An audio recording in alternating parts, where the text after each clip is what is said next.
All right, I think we're live. I think.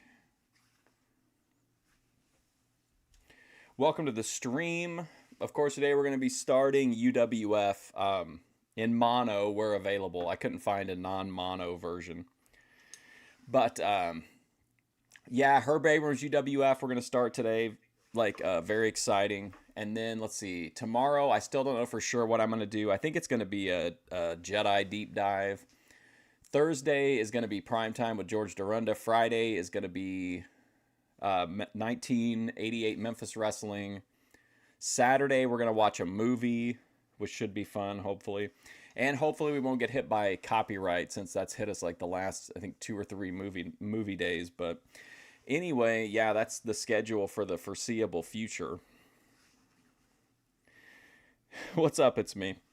So on this, I got the best versions that I could, but pretty much all of them are a little bit sketch. At least the ones that are here on the ones I could find on YouTube. But anyway, I think aside from the audio is probably gonna be the biggest issue since it's mono. I know some of you don't like that, but in any case, let's get started with. Let's just jump right into it here with UWF. I don't have any other news at all that I can think of. UWF, the Universal Wrestling Federation's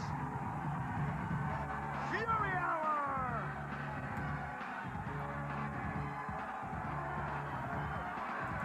Can't watch on Saturday. Your boss bullies you. That's fair.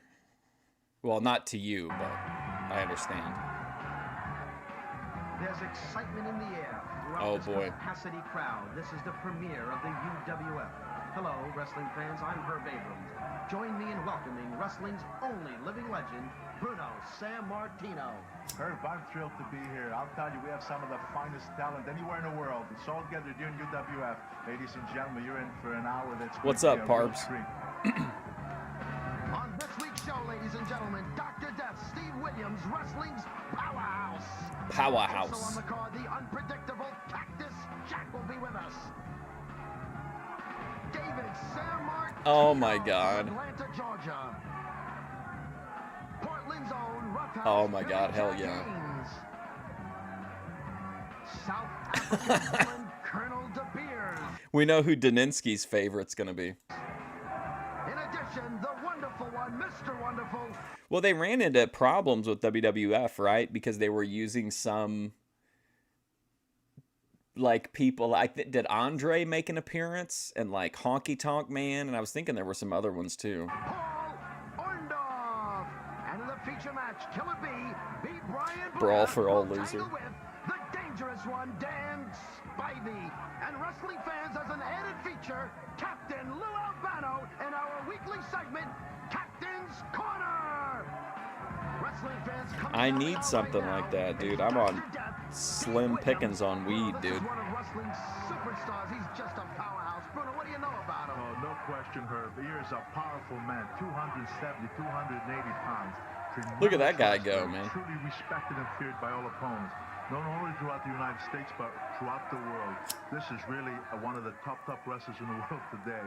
And look at this, right off the bat, that's typical of Dr. Death. Did you see that attack on David Meltzer? It What's looks up, like Russell Steve Plunge? Dr. Death Williams is ready to make a name right here from the very start in the UWF, Bruno. Well, there he is, just delivering another big blow, ramming his head. David Meltzer said, he does it again on that buckle. That will really do a number on you. I mean, already you can see that Davey Meltzer and that shot. Oh, now we're really talking. Tremendous power behind it. Bruno, what do we know about him? Oh. There was another clothesline. Well, in all honesty, I can't say that I know that much about David Meltzer. I know this, that obviously he's not a veteran. He may have only a few years experience. But unfortunately, when you put a man like Meltzer with the likes of a Steve Williams, so experienced, who delivers such a powerful blow as he did, like Meltzer with the likes of a Steve Williams, so experienced, who delivers such a powerful blow as he did in the very beginning. You're down to of the less than a match, pound. he I'm pushed down to the less than starch out of David Meltzer, and I think he's I have done, maybe frankly. Bruno, it appears as if he's humiliating this man. I don't know, I Right could probably in the make it middle through the end of the ring. week, He's but not slapped too him much down. He's further than motioning to that. the fans that he's it appears like he's making a finishing move, Bruno. Well, he's going to give a little demonstration of his awesome power. Let's see what he's going to do. Well, here it comes. I see what he's going to do. This guy's name, by the way, this jobber's name is Dave Meltzer. Davey Meltzer. A military press with him. Look at this. At least he's kind, because he could literally throw him out of the ring, but instead, look at that powerful slam. This guy he hasn't even had an offensive Charisma move. void, yeah. No, not at all. I mean, Williams is taking his time now because he knows he has this man beat. Look at this. He's taunting him right now, saying, get up, get up. How's he going to get up? I mean, Meltzer is done. It appears as if he's mocking him for some reason. This is 1990. October 1st, 1990. Well, is what it says. That, Dr. Death is a sadist. I mean, he really loves to punish and torture his opponent, gives him great pleasure. Right? I tell the referee, come on, give me a break. I'm just doing my usual thing, you know? He could have pinned Davey moments ago, Bruno. No question about it. But look at this, those blows to the back. Believe me, to look at, maybe they don't seem so awesome, but there's a lot of power behind them. And then a headbutt like... Yeah, sorry, October 1st, 1990. Look at the fire in Dr. Death's eyes, Bruno. It's intense. It's very intense.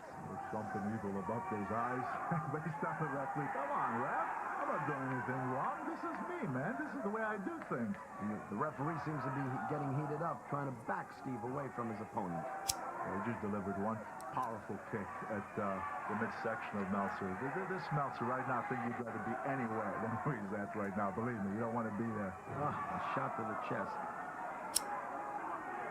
Powerful blow like that to the chest. You got to remember that this is a man, 280 pounds or so, who really knows how to put the... Poor Dave Meltzer. Now you're going to see a vertical suplex. Look at the easy thing. Straight him up, and then boom, he really drives him down. Just like last night's garbage. Gee whiz. But that's now look at this. What is he doing here? Oh, he's setting him up for the football tackle, Bruno. Boom! Down goes Davey Meltzer.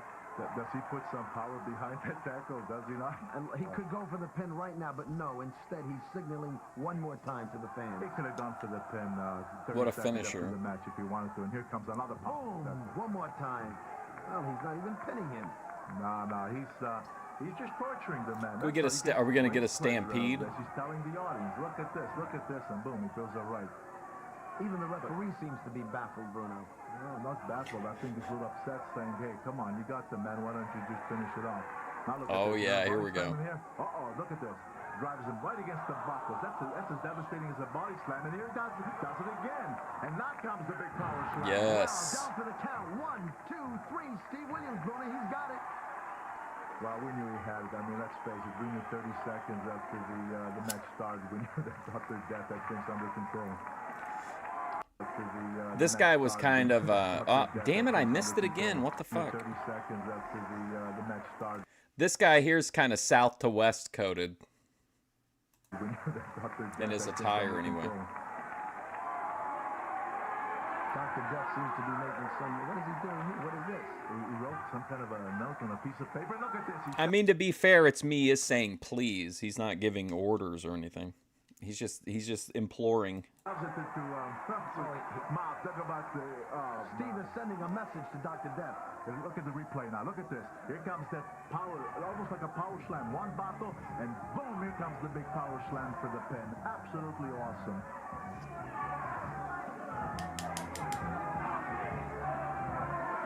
Coming up next, the unpredictable Cactus Jack. The unpredictable. David Sammartino. Oh boy. What a treat. With the action, and coming down the aisle right now is the unpredictable Cactus Jack. Well, this man is from the wow, very Luke West coded with the pirate beads. He's really a maniac in that ring. But I'll tell you what, he is a tough cookie. And his opponent, Bruno, is your son, David Sammartino. Well, this I can tell you this about David Sammartino. Of course, he is my son, but David has been wrestling, believe it or not, in the amateur since he was about 8 years of age. And he's a veteran now. He's at it for about 9 years. But I'll tell you what, right now, David is really going to be put to They don't mess around. Like, as soon as they usher one group of people out and the next wrestlers come in. the test, because this man does not deal with a full deck. There are definitely promos, though. What's up, Jerry? This guy is an orthodox kind of wrestler. He's dangerous, and he's rather vicious. Well, I'll say this about Cactus Jack. I've seen him work before. Yeah, man, I hope he doesn't do the I believe job. he's 36 cards short of a full deck. Well, you're right, baby, but I'll tell you what, he's still extremely tough guy. There's no love lost between these two guys. This is Cactus Jack. And I would rather hurt a man than love a woman. But today, David Sammartino Sounds like Eric McHenry. I'd rather hurt a man than love a woman. in front of a national TV audience. I'm going to have to settle for hurting you. Cactus Jack, let's not talk about hurt, but rather survival. Because if you think David Sammartino is a walk in the park, well, I'll take that walk in the park and I'll turn that into the most terrorizing obstacle course that you've ever met in your career. Wow, terrible promo, though. I'm going to turn that walk in the park into an obstacle course. Okay. Hey, Bruno, look at David. He's giving Cactus Jack some good shots in the midst. Black Ops 7. I haven't tried it yet. Lost between these two is there, and here comes a buckle. Boom. Besides watching Wings play it, of Illegal course. move, Bruno. Well, he's using the ropes for leverage, but David was lucky to kick out. But there he could have gotten a pin and a loss. But It's so weird to me that Wings expects Call of Duty to be the same game it was like over 10 years ago. It's like really nutty to me that he thinks that the game is just never going to, like, they're not going to change anything about the game or whatever. And then he's always blaming like the matchmaking. It's ridiculous. he was able to kick out, and there's a big chop. The big man went down, but he's right up. He's saying, hey, punk. I'm going to turn this walk in the park into an obstacle course. David says, don't talk to me like that, and he slaps him twice, 3 times. David has a temper, Bruno. Look at the temper on David. Well, maybe he can knock some sense into Cactus Jack's head, huh? Well, he just got him out with a knee in the lower back, and I'll tell you what, that's rough. And knee to the Hey, let me tell you, arm. that's rough. He hangs onto that arm. Let's see what David wants to do. Probably wants to bring him down on the mat, keeps working on the arm, which is a good idea, and hammerlocks him. It appears to me that David wants to be a scientific wrestler, Bruno, like you were, but he's so Excuse me, Bruno Sammartino, a scientific wrestler? What? Bruno was a brawler, With man. this Cactus Jack, he's approaching him almost through a methodical point of view. Okay, right now he's sticking to the hammerlock. Scientific. You can't go in a ring with a Cactus Jack and have any thoughts at all that you're going to have a scientific match, because it will not be possible. You're going to go out there prepared, mentally and physically prepared, and you're going there for a war. It's like a more power to me than like technical ability. Right now, that Cactus Jack is the stronger of the two. Well, David came back, and he had to pull his hair. But a nice little reverse and back. Lumix posted a video that says Wings of Redemption refuses to play with a special needs kid. That's got to be a good one. Hammerlock. That was a good move by David. I'll be right back. It appears as if Cactus Jack looks like a mad scientist, Bruno. Well, I'll tell you what, really, he's a scary-looking guy. Ooh, driving that shoulder and that buckle, I'll tell you, that hurts. And now that knee to the lower back. Nothing seems to faze this guy, though. He just pops right up and just gets. He goes. Look at the face on this man. The reputation that Cactus Jack has is that he can take punishment like no other man, and that's true. I've seen this guy take blows that anybody else would have been carried out on a stretcher, and he just keeps coming back. David looks pretty ripped here, Bruno. Well, he's got an arm bar now, and you see this when you put the pressure properly on this, you put pressure on the elbow, the wrist, and of course I think he may even be yanking on a finger or two here. But it seems to me that Cactus Jack is just kind of resting. He's not out of wind. In fact, look, he's retaliating right now. Yeah. Well, not out of wind, but I think David for a while was outmaneuvering him. But right now, Cactus Jack with those mighty blows of his, fiesta on David, and just show him to the buckles, and let's see what it goes. What about Ace Cowboy Bob Orton Well, of course, Cactus and his family? Did you see that? He wanted to give a shoulder block to David. David ducked, and he threw right between those ropes against that steel post. And look at the guy. He's back in there in action. I mean, look at the guy. Did you hear that Luke West-esque call by Bruno? And look at him give a shoulder block to David. David ducked, and he threw right between those ropes against that steel post. And look at the guy. He's back in there in action. Unbelievable. Look at the guy. Look at the guy. The guy. David ducked, and he threw right between those ropes against that steel post. And look at the guy. He's back in there in action. Unbelievable. He's got him back down with that arm bar, Bruno. Well, one wise thing, when you get a man and you're weakening a certain part of his... What about Ric Flair and Charlotte Flair? They both became pretty much like they were the absolute pinnacle in their sport at one particular time. But if you can stay with it, keep working on it, and if you eliminate, for example, if he takes all the zap out of that arm, it really handicaps Cactus Jack to where he will not have the power to use that arm, and you're weakening, we're really weakening him. Now the Sambarlock, you see how he's rowing, he's really ramming Look at the guy. That arm up there, and he's really doing a number here. Not only is that Buddy elbow, Landell and Jimmy Hart in the crowd? Yeah, I think Cactus Jack is at a little disadvantage here because he is weakening that arm. But keep in mind, we're talking about Cactus Jack. This guy, where somebody else ordinarily would LeBron. be at a point of submission here. This guy here, he gets up often. I've seen him other times, and like nothing happened. He just, I don't know what it is with the guy. He feels no pain. Yeah, see, I believe... Yeah, David wrestling's should be on him very... more. He should be has a lot of pushing him more nepotism rather just than because in the giving old days Cactus you Jack had the to. time It's right like now you knew you to could kinda trust get a him. breather. Well, that's true, but in a sense, he's really trying to hang on to that That's arm. why so many trying crap to kids ended up getting big pushes Well, in like their home this is a legal territory. move itself, but hey, when you're with Cactus Jack, you can't worry too much about the rule book because Cactus Jack doesn't know what that means. Well, anything more than a handful, I mean. See, David's at a pretty bad weight advantage here, Bruno, and I believe that's affecting him getting Cactus down right. Well, right now, Cactus Jack delivered a pretty good blow on the side, the lower red area of David, because he's in pain. But look at this now. What's he doing? Biting him. Biting his stomach. Oh, this man is a madman.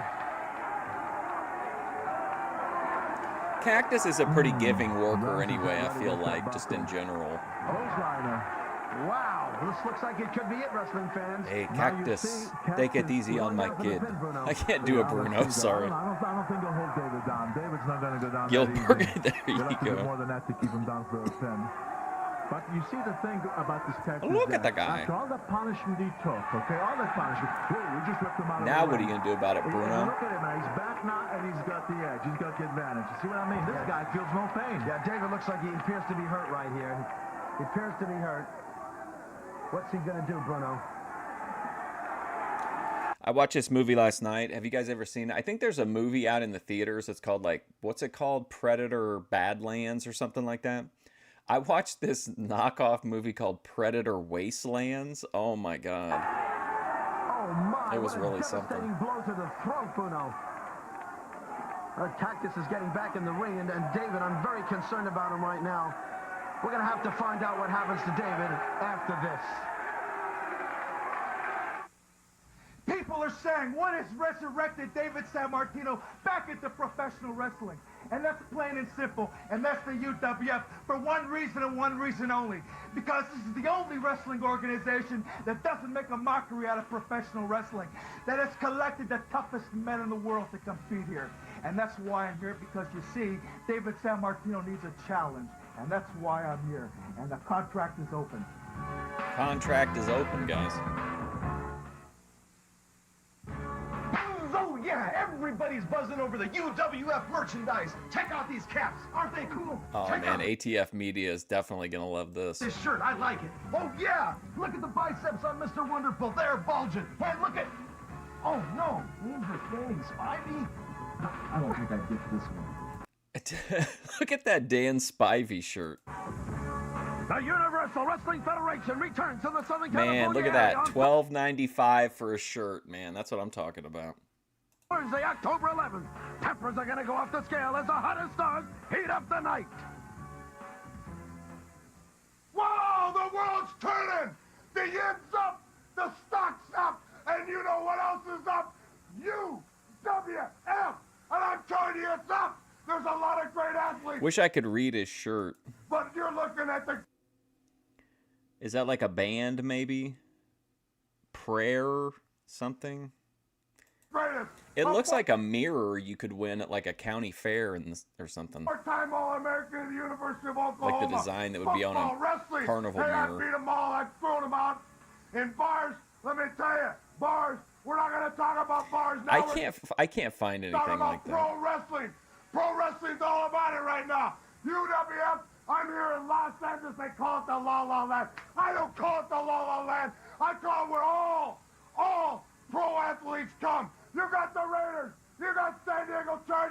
cocaine. World champion, 49ers. Good Well, Lord, you're looking man. at another world champion right here. UWF. Don't forget it. The Universal Wrestling Federation returns to the Southern California area on Thursday, October 11th. Peppers are going to go off the scale. October 11th, never forget.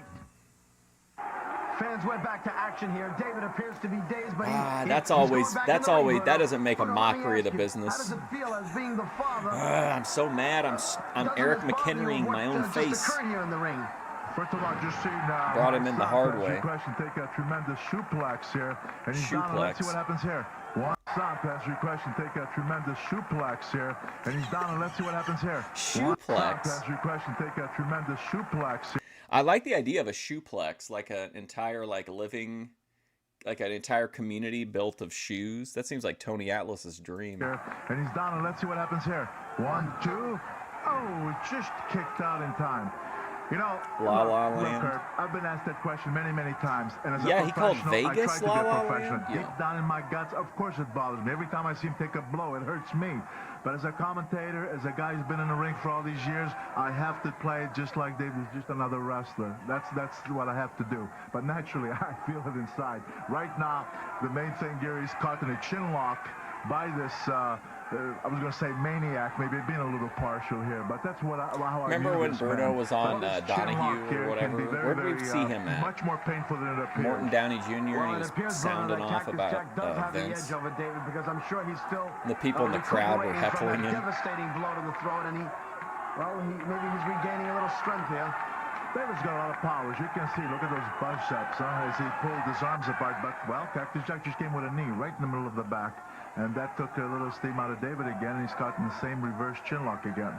Yeah, Cactus Jack is staying on him. He's on him. Man, this match is forever. This should have been an AWF match. Body weight. I remember when he weighed 255, and he was a very powerful power lifter.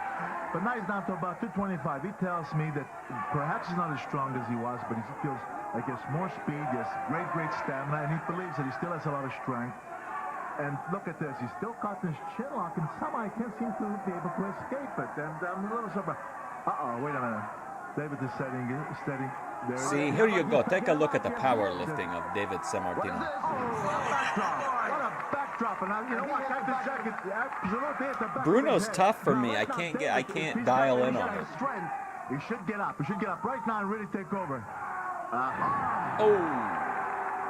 Well, you know, a while ago you said there's a man who wasn't able to fool that, but he sure was fought quick that time, because as David came out So much for your grandkids, eh, Bruno? And then he gave that atomic drop, and now a headbutt, and again, David Just got back from Cancun. David is dazed. They're both out in the ring apron. They're both outside the ring. But did you see how he did it? Here's this maniac. He came running, he clotheslined David. He threw himself to use more leverage in order to bring David over. But you know what? In reality, I think he took a big I like fall. this outfit. The braids are fine or whatever, but I like this real bit simple cheetah attire. Cactus Jack, that this guy, for whatever reason, feels no pain. Well, it appears as Jack's going to give David more punishment. Good Lord. What have we got here? He's trying to give David a suplex. And Sounds like a real Imelda Marcos. David is resisting, but of course, let's see what happens. Oh, disqualify this guy. What a criminal. Ordinarily, a suplex on a hard foot like that should be it. That should be it. Follows up with a big kick to the head. Do you see Cactus feeding in the next Look at Cactus Jack. I mean, he's in the receiving end, but look at him. He's not out by any means. Oh, man, that was he's pretty in the crisp. receiving end, but look at him. He's not out by any means. David appears to have got the days out of him right now. He's mad, Bruno. David looks mad. He's fired up. Two-story double wide. That's called a modular mansion. Like wings. I don't think his is two-story. No, hell no, it isn't. He couldn't make it up the stairs.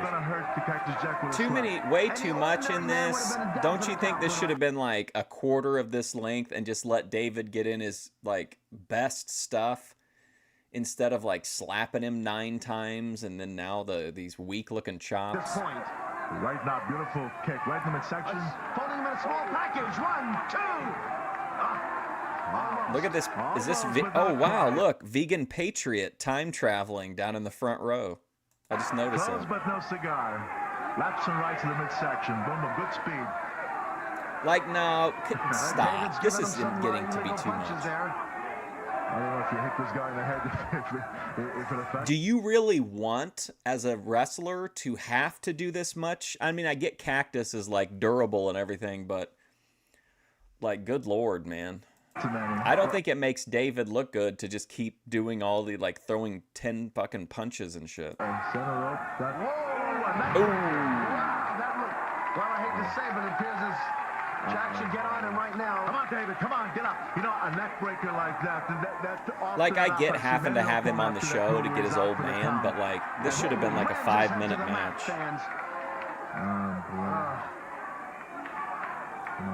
This makes me appreciate Tito versus Ace.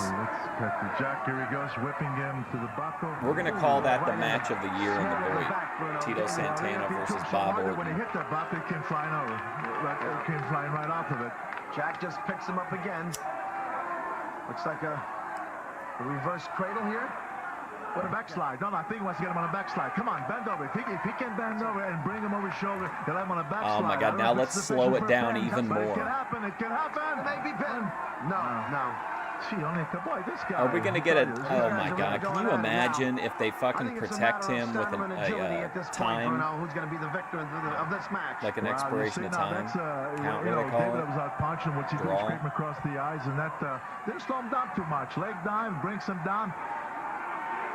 You got to deliver some big blows right now. Well, Jack having the height and the weight advantage over David, it seems as if We're thinking of him as being a big name, yeah, but I just mean they should just like he should still wrap it up. Like, this is crazy long, and like nothing's happening. it's playing a more of an advantage or a disadvantage to David at this time. Yeah, but right now, right now he's got the upper hand here. Let's just wait and see, because right now he does seem to have Cactus Jack kind of hurt. Look at that, the big, powerful knee right to the side of the head.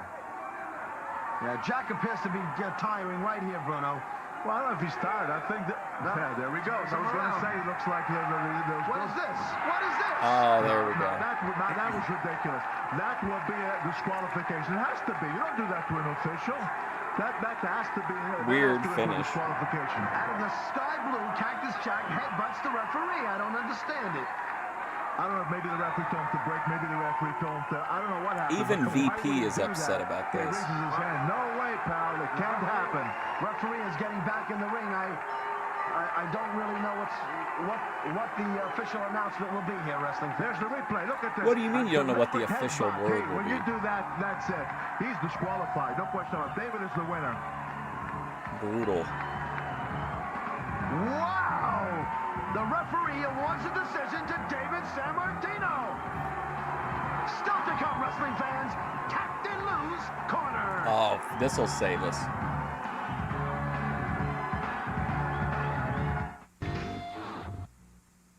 UWF, the Universal Wrestling Federation.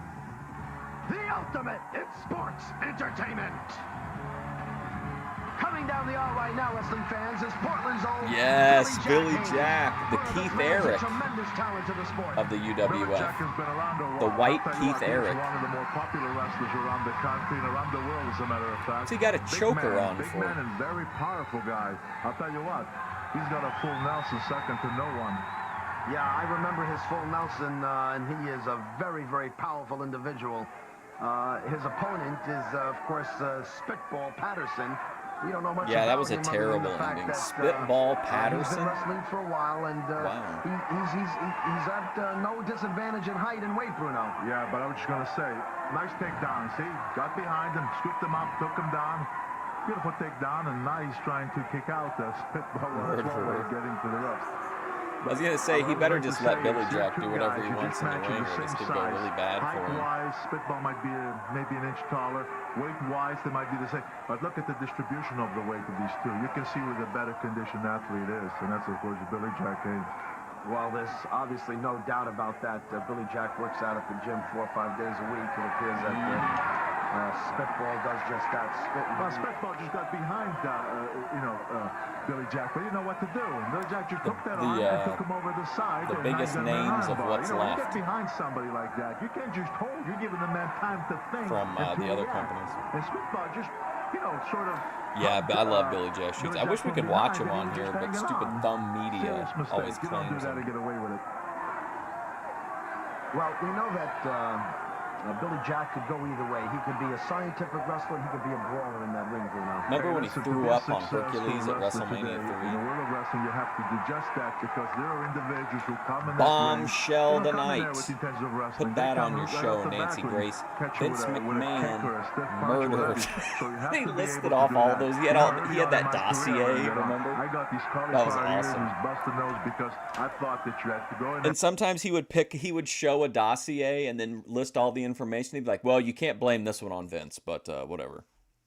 and be a scientific wrestler, and all of a sudden I'm there to make a wrestling move, and I'm met with a knee or a kick. Then all of a sudden, and you learn after a while, Vince and is believe his me, you secret better brother. learn how to fight back. But this is the easy way to get out of trouble. Just go to the ropes and let the referee break. Yeah, well, it's a clean break by Billy Jack. He gave his opponent some time to get up, gentlemen.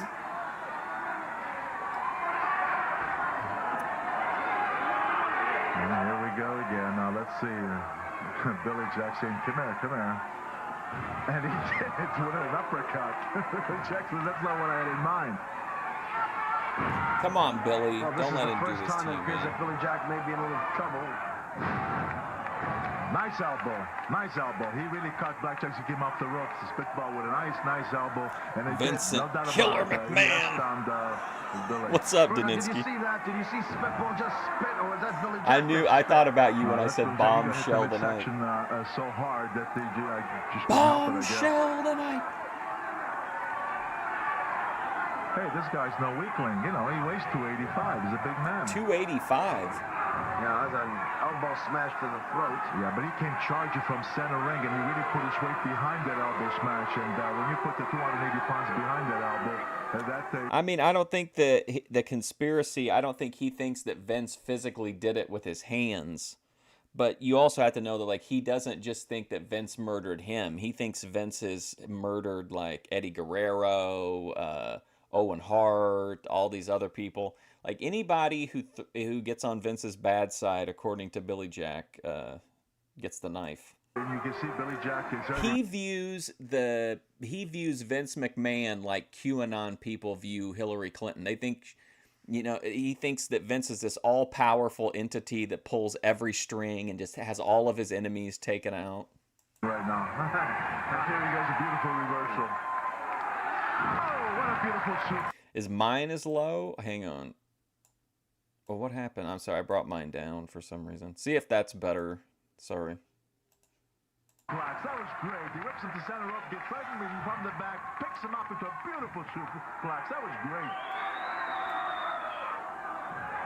Is that any better? What have we got here? Billy Jack looks like he's going to take him off from the top rope. Wow, did you see that? See, I thought he was going to catch him with a knee. Instead, he came up the rope, got him by the back of the head and hair, and drove I need a his trad face right down assistant to that can do mat all that face for me. Oh, wow, what a knee drop right across the throat. Yeah, it looks like Billy Jack may have him here. Yeah, what's he telling the people? He's telling them, here it comes. And here comes the full Nelson, Bruno. He also just randomly, too, will, like, start talking about things that happened to him when he was a kid, and he talks about them in, like, a really weird way, like the phrasing that he uses and whatever. And the whole time he's trying to reassure Rob Feinstein, who, of course, is got in trouble for soliciting a minor. He's telling this story about child abuse to Rob Feinstein, and then the whole time Billy Jack is trying to be like, hey, listen, don't worry, none of this will come back on you, Rob. Nobody's going to come after you. I'm here of my own free will. I'm speaking only for myself. Leave Rob out of this, Vince. Leave Rob out of this. The finishing move for Billy Jack Haynes is devastating full Nelson. Got news for you. When Billy Jack applies There it is. Nelson applies it properly, there is no Now he's going to throw up on him, about to find out like he right did now. Hercules. Submission. Submission right there. The winner of this Took match, out Hogan, yep. Billy Jack Haynes. Look at the replay. Here he goes now. He shows him as he applies it full Nelson. Look at the power he's producing. Oh, wait, look at Spitball. He's out. I mean, he's completely out and down for the count.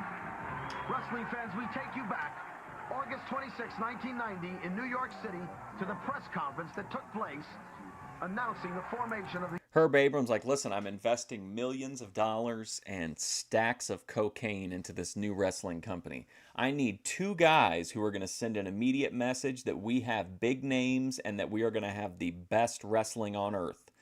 I'm thinking Brian Blair and Dan Spivey. The UWF with B. Brian Blair and Dangerous Dan Spivey. Went to Bob Cottle's house. You know, I haven't seen you be too I heard successful D-Dog about, was responsible. He said he you was know, the I only think survivor, and the next thing you knew, Bob Cottle died. And insult to injury, and Danny's a big fella. You know, at least I've been working. I haven't been sitting behind the desk, you know, working behind the gym or something. I don't think he wanted to destroy it. I think he wanted to just do whatever he wanted to do with it, and then like he wanted to make it so that when people thought of wrestling, they didn't think of wrestling being on the marquee anymore. It was about, you know, WWF or WWE making himself and his product like synonymous with wrestling. But once he got going, which I think he did a lot better before the Mr. McMahon thing, which I think admittedly, like, he's one of the best heels of all time. But like the stuff that happened in the wake of that is just some of the like stuff that I think you're talking about, where it looked like he was trying to destroy wrestling. Oh, wow. What's he suggesting there? Now you see, wrestling fans, that what this despicable act that Danny Spivey. You know, every time I see this, I can't believe it. It's like, Look at this. He rams him into the wall, Bruno. And look at this. This is an act of this. Oh yeah, that he always would do that Ted Turner phone call. Well, Ted called me up one day and he said, "Hey, Vince, I'm in the wrestling business." And I said, "Well, that's very nice, Ted. I'm in the entertainment business." And that was that. Grace. Well, Bruno, it's obvious these guys really have it in each other. I don't think he was trying to ruin it. I just think he was trying to turn the entire thing into what he wanted, or like his vision or whatever. Our feature match. Let's visit Captain Lou's corner. Because like he's targeting they're not. Well, I think it's like a multi-generational thing, but like during the NXT thing, I just thought like they were kind of unnecessarily difficult with AEW, who even at that time weren't a real competitor, and certainly aren't a real competitor now for Triple H to be going after him. With Captain Lou Albano.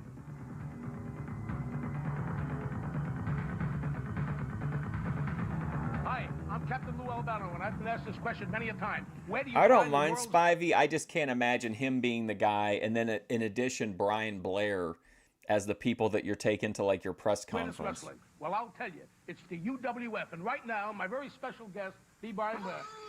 Oh, yeah, Captain Lou, is it good to see you? It's been a while, buddy. Well, I can say, B. Brian, it's a pleasure to see you. I know what's going on with you and Danny Spivey. I saw the tape, and I felt very insulted about what happened to you. I'd like you to talk about it. Explain a little bit about it. Well, let me just say this, Cap Lou. You know that I've been from ocean to ocean, and I've been from coast to coast.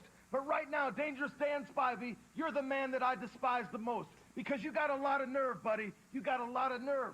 See, you know what happened, Captain Lou. You saw what happened. You know what happened, press Captain. conference, being a gentleman, just like I always like to be. And Dangerous Danny Spivey has got to throw a pitcher of water in my face so he can try to make a name over me, B. Brian Blair, so he can head right to the top. Well, it doesn't work like that, Dan Spivey. I'm going to show you that, because you're a tall man, and I knew a story. Oh, hey, is Daninsky still in the chat?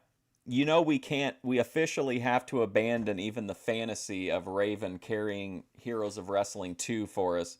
So I think we should shift and try to pick up Billy Gunn. I think we should make Billy Gunn our first champ and like build around the early months of the program as we prep Savvy Guy to be our big heel. We'll have Billy Gunn be our main guy. Long time ago about a man that chopped down a cherry tree. And that might be a story and it might not. But I'm going to show you the real thing, buddy, because I guarantee Why you, did he hate you him are a so big much? Man and you Why are a was tough the- man, what was the reason? But you're only a human being, and you put your pants on one leg at a time, just like the rest of us. Well, I've got to say, B. Brian, I have had Spivey out here with me, and I talked I don't to him. remember, The like, man a seems very specific cocky. issue. He feels his Just, I size think is in a credit to general. him. I don't believe that the size counts. I don't believe that extra height is going to add to it. I believe you have wrestling knowledge, wrestling ability. You've got professional leverage, balance, and professional wrestling. That is vital, and I know about tag team combinations. I know what you did with Jim Bronzell, because I've had 17 tag team champions. So either singly or as a combined effort, B. Brian, I'm going to put my money on you. I'd guarantee you one. Yep, we'd have to have Billy Gunn put over Savvy Guy. We could do it in a tag match though. It'd be like Billy Gunn and Jimmy against Savvy Guy and Zack Ryder or something. And Savvy Guy would get he could get like a pin on Jimmy to take the belt, because it would be like whoever got the pinfall like won the championship. And then we could have, or like a four corners match or something. And then that's how we could start Jimmy's rise as our big baby face. Thing, Captain Lou, when it's all over with Dangerous Dan Spivey, I've got about the looks first like 2 you got a years bad booked case out of the already. hives. Woo, yeah. If I can get the talent I want. You know, I'm in the best shape of my life right now, and I gotta be. I've wrestled all over the world, Bombshell all over the tonight. globe. But now I come to the UWF, the Universal Wrestling Federation.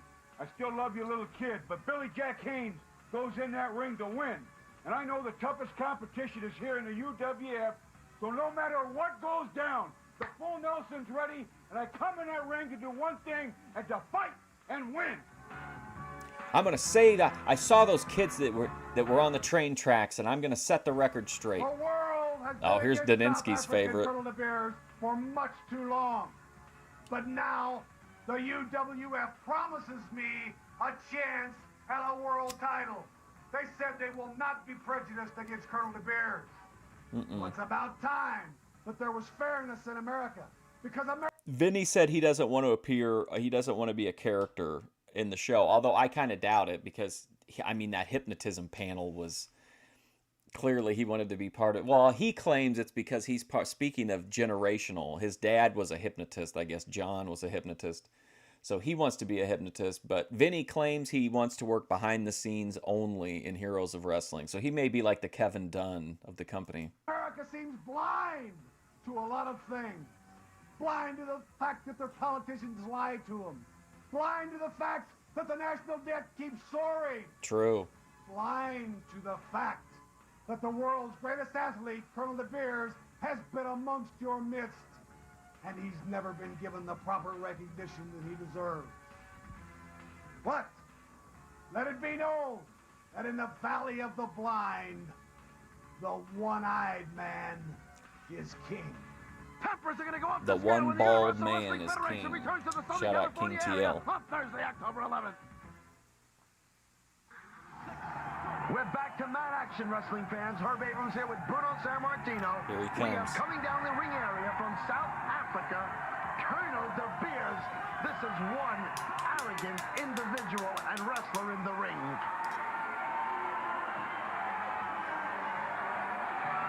This individual is a mean, hard-looking guy, Bruno. Mean What and do you hard. have to say about him? Well, keep in mind, too, he's a 295-pound man. He's about 6'4" or 5. So, you know, with that arrogance goes an awful lot of size, a lot of power. And I'll tell you what, you talk about mean. This is Mr. Mean.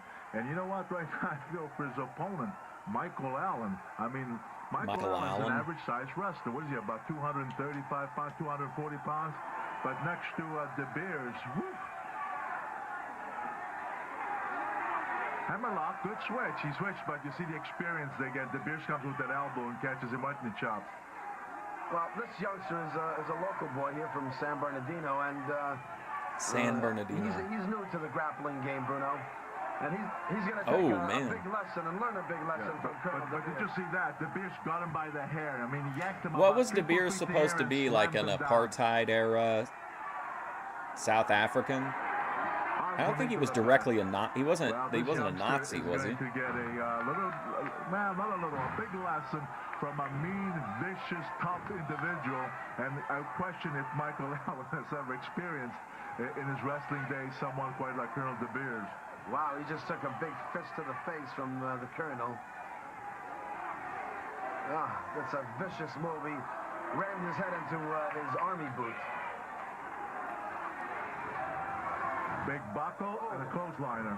What a clothesline that was, Bruno. I was supposed to host a retrospective on films that were made during the apartheid era, and a lot of the like rules at the time said you couldn't even make movies. So like people were literally risking like imprisonment and death to make movies, and some of them were. It was really interesting too, because you would think like, oh, if they're gonna really risk all that, they're gonna tell these like it's gonna be all serious stories or documentaries, and it isn't. They made like slapstick comedies and cheesy action movies and stuff like that. But it was it ended up getting canceled because of COVID. Hey, listen, give Michael. Oh, DeBeers, the Diamond Company. Took a good shot at I don't know anything about him. Didn't do much harm, but he's fighting back anyway. There's a side. Let's see. Backbreaker right on the knee. Now I'll tell you that. I have to be honest, I don't know a lot about Jim times, Stones. That's why I went to the gym show. But... Well, there's the arrogance. He knows he's got him pinned. Condom water, so he yanks him by the hair. Yeah, he had him beat Bruno right in the middle of the ring, and yet he decided to continue the onslaught on this young up-and-newcomer here at the UWF. Just a little different version of I always think of, when I think of Diamonds, I think of that one... Michael on his knee and then just drove down. I mean, it's also a version of a reverse backbreaker. I forget what the name of it is. They always have commercials, though. Wow. Alex, this buddy says he's been from the scissors, took him over. Nice drop kick. Nice drop kick. Another one. There's the inexperience coming to play, Bruno. Well, he telegraphed that, and of course DeBeers was quick enough. He saw it coming, he stepped aside, and he took a blow to his own back, knocking the wind out of him a little bit. I did see that part. It's very exciting. I hope he really has an opportunity to really boil Phil up just by being completely honest and calling it, just because I think he's just going to ask him straight up, like, how can you be mad about these detractor clips when there's nothing edited about them? It's just showing you begging for money. Like, that'll be really interesting to see how he responds to it. Well, yes, every kiss begins with K. That's the one. Disclaim any of his eyesight during the match, Bruno. Now, look at this move. Watch it. Boom. I've seen him do this before. He puts the knee behind the man's back. Didn't they like perfect lab diamonds or something? I've never really understood why. I mean, some of them are pretty, but that's over. This match is why over. why that stuff is so important to some people. He's out of there. Colonel DeBeers, your victor here. Diamond on a pole match. On the UWF Fury Hour, Colonel DeBeers pins the man.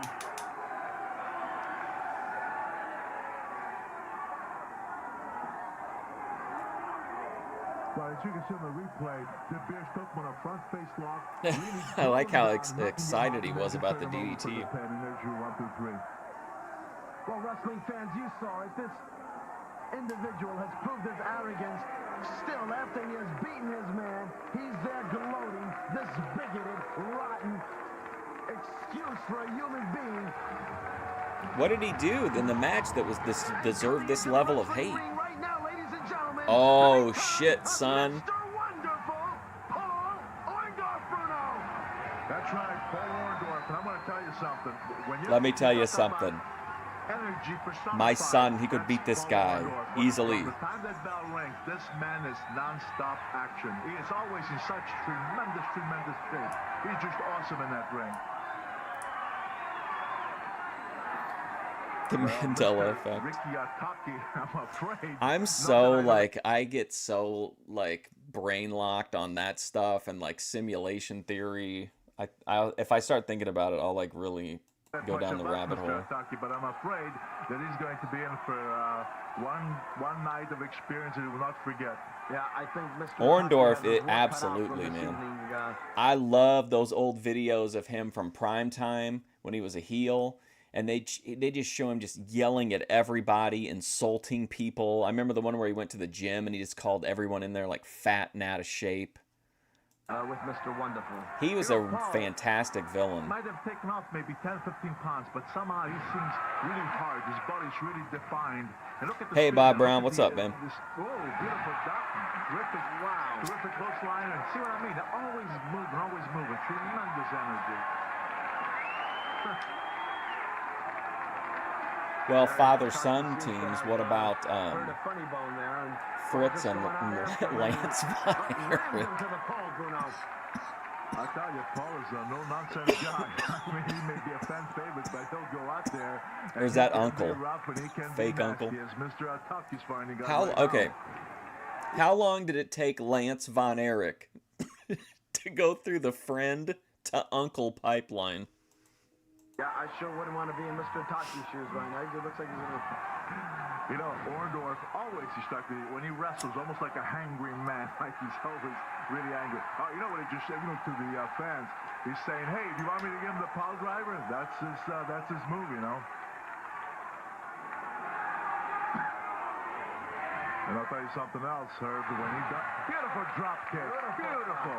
I was about to say, when he does deliver that pile driver, he does it like nobody's ever done it before. And when he does it, believe me, it's curtains for that individual. It sure is. Curtains. Look at that. Boom. Beautiful suplex. No, I don't think he's going to get him here, no. Right. He picked him up. Well, I'm a little surprised at Paul, though. It's not... Oh, thank you, Bob Brown. Like Wow, 8 months. That's crazy. Thank you so much. It's wild to think I've even been... Well, I guess I've been doing it since, like, I came back to YouTube, I think, like, I don't know, sometime last year. But, man, 8 months. Thank you, man. That really gets me in the feels. And look how pleased he is with himself that he... Waldo Von Erich. True. He was a Nazi, right? Waldo Von... Not the guy, but, like, the character was a Nazi, right? Love my existence. Thank you. Yeah, I tell you, I'd like to see a match between That sounds like a Bethadone message on Discord at like 4 a.m. Orndorff and DeBeers. Oh, I have an update on Beth too. She sent me a picture. She sent me a picture of her with an Alani, of course. She said she wanted to choose meth, but for right now she did not, and she chose an Alani. So, good news from Bethadone. I'll tell you what, it would certainly be a match, I'll tell you that. But right now, Rick, he's probably saying to himself. Oh, I don't know. I don't know a lot of world-class lore, F-Wood. I think he'd probably rather be home in his hometown of Japan right now. See, I've been watching Wings and DSP, at least the clips, since like almost, I don't know, probably like 2013-ish, 2012, 2013, when I started streaming on Twitch. I started hearing about some of the stuff that was going on. But I didn't really get into it until like a few years later when there was really like a detractor community that was making like the clips and stuff. That makes it so much easier because I can't sit through their real shows. Elbow smash to the top of the head. Now he's setting him up right now for the power driver. He wants the fans. What's up, El Juggalo? The fans want to see it. He's got it. Look at people standing up. They're all standing for him. Go ahead. Uh-oh, here it is. The move that broke Hector Guerrero's neck. Boom! That's it. There's that great thing, great scene in Smoky Mountain where he pile drives Hector Guerrero, and then people just keep pouring into the ring, and he just keeps pile driving people one after another. That's history. Ataki is history. Yeah, well... One of the worst promoters. I think he Pearl Harbored him. I guess it depends on what you mean by bad promoter. If you mean like to do good business and build a lasting enterprise, absolutely. But like as a train wreck, like I think he's pretty entertaining. Thumbs up for Paul Orndorff, winner of this match. Wow, what is this, Bruno? Now, What where is did it this? come from? Dr. Death has entered the ring, wrestling fans. What business is it of Dr. Death to come in and interfere? A set of new front teeth? Wow. I think it came into the issue, some kind of a challenge. At least I have to assume that. And Orndorff is saying, hey, guy, you ready? That is all some people want for Christmas. And I got to tell you, Dr. Death thinks that... Oh, look at this. Davey Meltzer, he's wrong. This is Mr. Wonderful. Paul Orndorff is going to have to beat him up like he did Vader. Come on, you came in here to do something. Let's go at it. Right now, I see a lot of cutting, but really no action. But look at the referee. Got pushed out of the ring, and he's... That referee is out. We got some... Oh, yeah. Oh, I think something's going to happen here. I mean, I would have liked to have seen about more competition or whatever, but ultimately, like, it's just such a great train wreck promotion to watch. I mean, there's already started a little push here. These two guys are really going to get into it. You watch. You watch. You're going to see a big battle right here. But look at the intensity level of these combatants here right now. If you want to see a promoter that does bad for business, wait till I keep trying to win the lottery so that I can open my own. I'm going to reboot Heroes of Wrestling and turn it into a hybrid organization. Attack each other. I mean, there's no love lost here either. This is a dream match. I'm going to book black pill YouTubers to be my heels. Turns away. No. I mean, he's the one. He was the one who came in the ring. Something. I don't think that's Jimmy Walker, no. Ladies and gentlemen, our feature match will be coming up next. Oh shit, when main we event see time. The showdown, the match between Killer B, Brian Blair, and the dangerous one, Danny Spivey, after this. Oh man. What? The moment of truth is here, wrestling fans. Coming down the aisle in our feature match, the dangerous one, Dan Spivey. And look at the fire in this man's eyes. That crazed look. This guy's a You're a Juggalo guy. I saw on your channel you talk about wrestling. We were wondering if the clowns like strike people if you react to the shows. We were gonna watch some of the Vince Russo stuff, but I didn't know how tricky they were about copyright or like going after like react channels.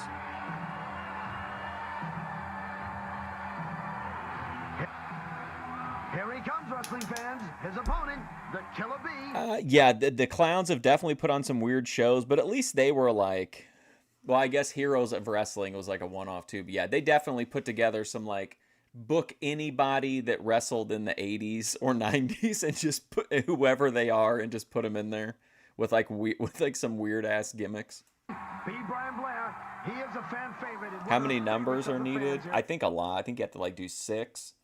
And then if you want you got to hit like the Powerball, which is like adds another element to it. The UWF and the match is they don't mind. Place, Bruno.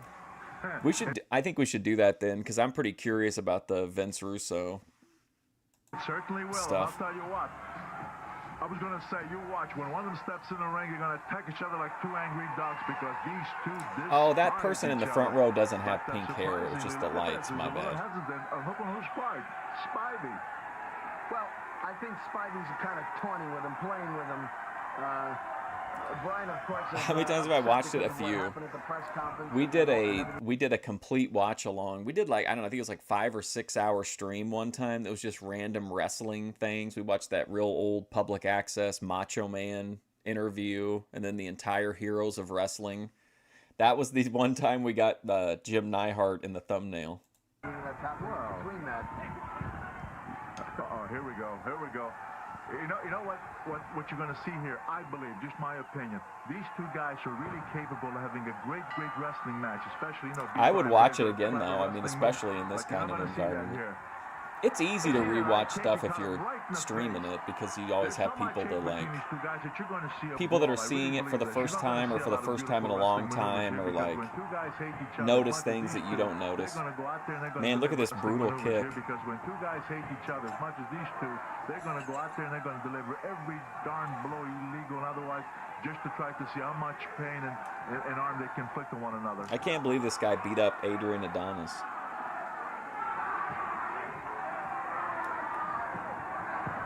Or is that pink hair? I can't tell. With that chokehold here, and he's really putting that weight. Did I realize it was going to be a train wreck when I saw the card? Slingshots right in the middle of the ring.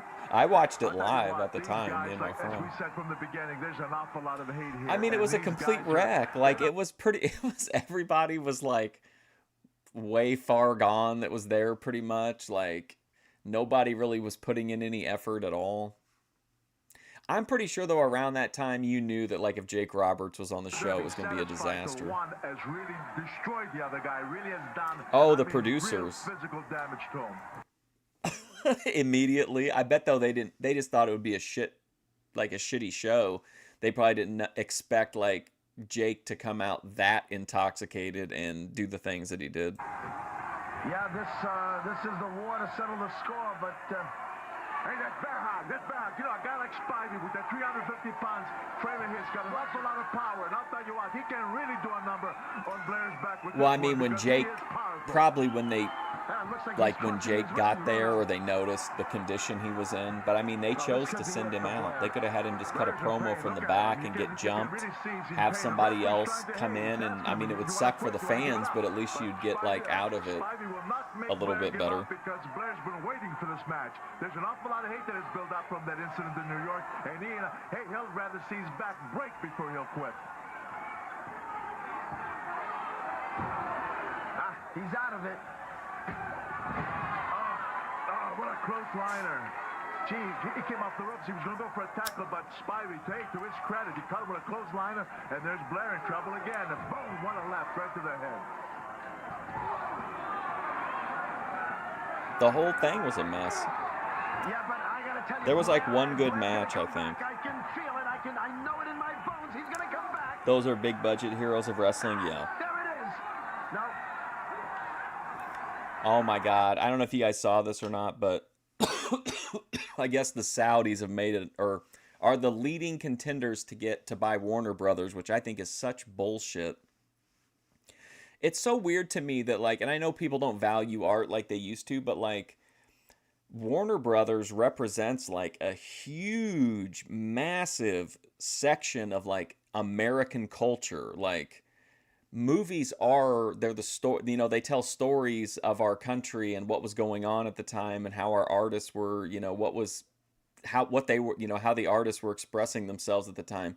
The idea that we would sell that to like an outside entity is unhinged to me. You know, especially because not every culture respects the culture of other countries and other religions and other whatever. And some cultures, like, you know, like, you know, destroy like 1,000-year-old, you know, religious locations and stuff like that. Like, why would we entrust like a huge section of our actual like culture and legacy to like a foreign entity? There he goes with that hangman again. Bruno, that looks like a big Bill Miller hold. You know what I mean? Like that, they could just be like, oh, hey, we don't like XYZ, so we're gonna can whatever. At that point, they control what we can see of our own like shared past as Americans. It's crazy to me. Believe me, I've been in that situation, and I'll tell you what, you feel like your head's going to be torn off your body. And Blair, I'll tell you, he did boots. I mean, you know, do another Heroes of Wrestling? Yeah, we probably could sometime. But see, unfortunately, because he's turned away from him, and you know, he's got to try to deliver that blow and get some continuity with it, so that to get this guy Spivey down a little bit, because so far it's been on Spivey. In all honesty, Blair needs to be outside the ring for a rehash of this. Yeah, exactly. Think about this, okay? I don't know if you guys know how much it costs to preserve this shit, right? To keep the film reels in the time, you know, temperature controlled things. Multiple copies of the like digital masters in multiple locations. What if those people are like, hey, you know what? Nothing from before 1940 is really making us any money, so fuck that shit, and they just drop it off. And I know you're thinking like, oh, well, then it'll go into public domain or whatever, but that's not necessarily true. Just because they're not releasing it or because they're not preserving it, that doesn't like exempt it from copyright. And I'm sure if there was a profit to be made, they would make it that way. But like there's nothing goes along with this. This to me should be treated like a historical building or something. Like there should be some measure of like, hey, if we're entrusting you with this part of our actual like American culture, like you have to, you know, we have to know it's going to be safe or whatever. But I mean, that's never going to happen. Backdrop, beautiful. Good move by Blair. Good move. Nice. We can get up. Well, they're the main people that are like in the lead right now. But the second option is the Ellisons, and I mean that's in a normal situation would be a complete nightmare as well. I mean, censor heavy, you know, ultra conservatives in control of like a very, you know, broad body of art, but it's probably still much like more palatable than it going to like the Saudi trust. Well, no, see, Spidey's getting up before you. Losing the momentum here. Blackjack Brawl's the very last one, right? Like, there's the TV show, then there's like the pay-per-view, then there's like a one-off, right? And then the Blackjack Brawl was like their last-ditch show or something. Well, this looks like a abdominal stretch. Menard approves. Now, a guy like Spivey, if he gets an abdominal stretch like this, if he really leans his weight in and puts pressure on it, he can really stretch your ribs. I mean, he's right there. The way he's right now. Like, they don't, I mean, it's just, I really can't even believe that it's like possible to happen.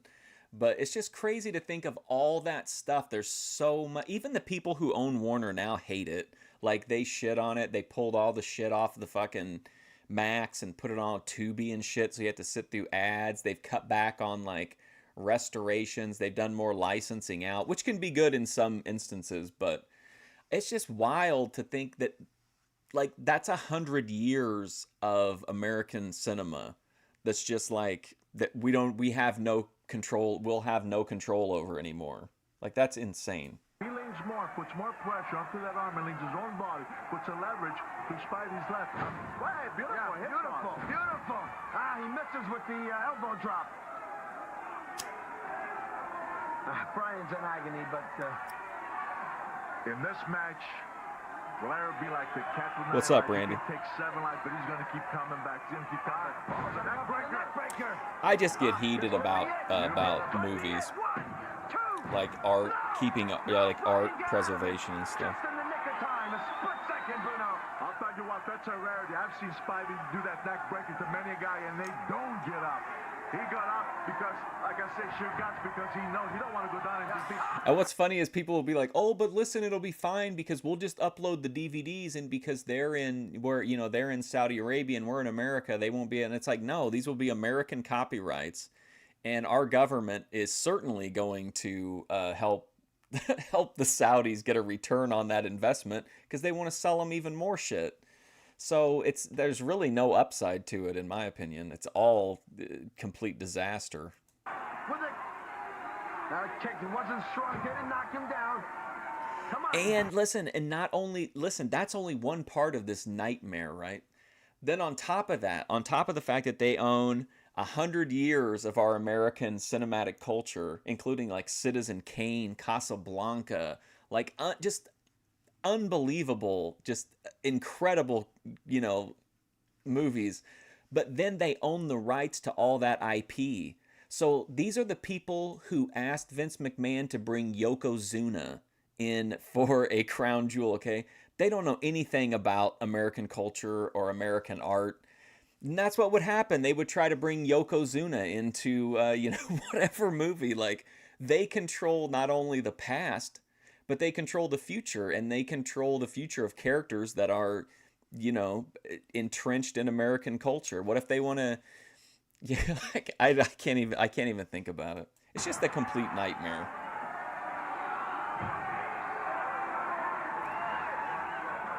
Well, talk about this match, talk about what's going on here, the viciousness, the roughness. How about what's coming up next? Big Oil. I gotta tell you, that challenge from that arrogant, rotten South African DeBeers, having the gall to challenge the All-American Dream, Billy Jack Well, Haynes. that's part of this, right? You have the social aspect too, where like buying all these sports entities and beloved entertainment industries allows them to increase their like projected reputations.